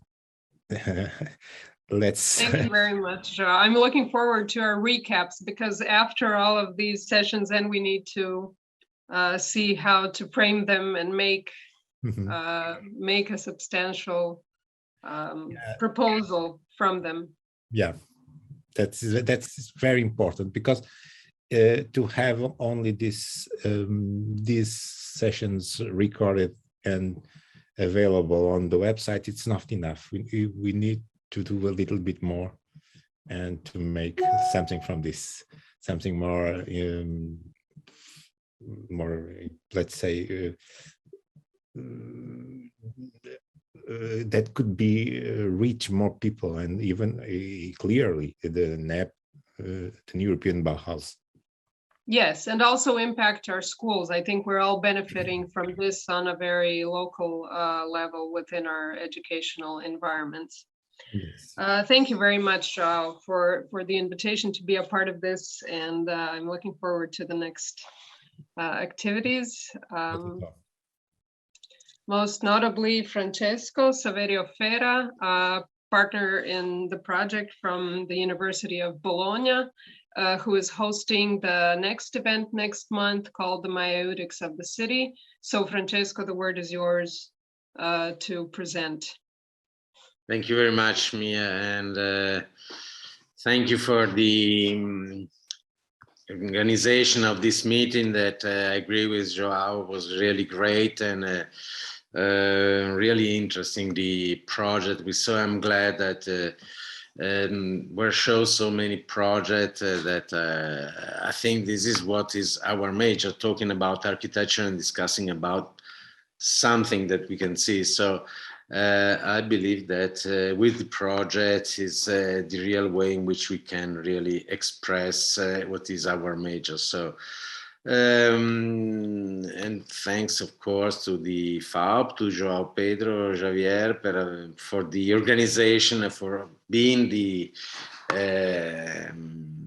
Teresa colleagues, don't forget Teresa is and Teresa, of course, and all the FAUP staff, of course, not only, but for being the organizer of these meetings that they're not useful, I think, only for the topics, not only for the speech that are all very interesting, but for being an opportunity of meeting each other and talking about the architecture that otherwise will be closed inside the schools. In this way, I think we, with this net, we spread, but we also exchange ideas and opinions. And that's why in our meeting that will be at the end of November, November the 30th, we think that our day should be organized through an idea of a round table, inviting few keynote speakers and then a series of discussants talking about what is the maieutic of the city. We almost all this today, we deal with the existing city, and as we have to refurbish the building, probably we have to refurbish most of our towns, especially towns designed and built it after World War II. So not only because of the climate change, not only because of the social issue that we are living, but is because probably our towns, talking mainly of Italy, of course, they need to be rethought. And what will be the way in rethinking to the town? We belong to a net of school that they think that the study of the pattern of the city, the fabric of the city is important. And so being part of this net of school, like the FAUP, for instance, but not only this, we believe that try to discuss if the existing city or part of it still could be a part of teaching something to us. Of course, we think like that in order to advance, in order to be progressive, the tradition should be reinvented, should be rethought. You know, the word tradition comes from the Latin tradere, that means to trade, to transmit, but also to betrayed. So in this way, it's we don't have a recipe. Of course, we don't want to propose a recipe, but just a reflection on what is still today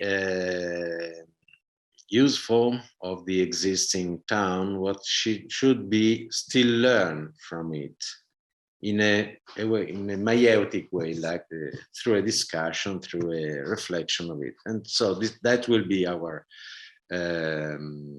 day, our Bologna's day. Thank you, Mia, for this, and to everybody. Thank you very much.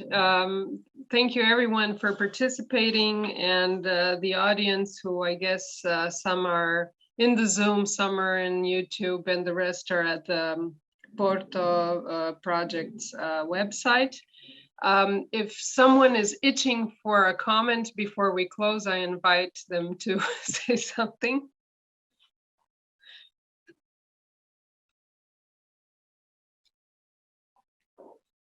And if not, I will say goodbye, and thank you again, FAUP, for the invitation and all the logistics that preceded this event. Thank you very much, Teresa and Igor Lacroix, who isn't here but is responsible for all the visuals accompanying these events. And I hope to see everyone in the next talks. Yeah, this platform is getting stronger. It's getting stronger. Yes. Every day. The group is growing. Yes. Bye. Bye. Bye, everyone. Have a good evening. Bye-bye. Bye-bye. Bye to you all. Thanks for having us. See you soon, Riva. See you soon. See you soon. And Teresa. Bye-bye.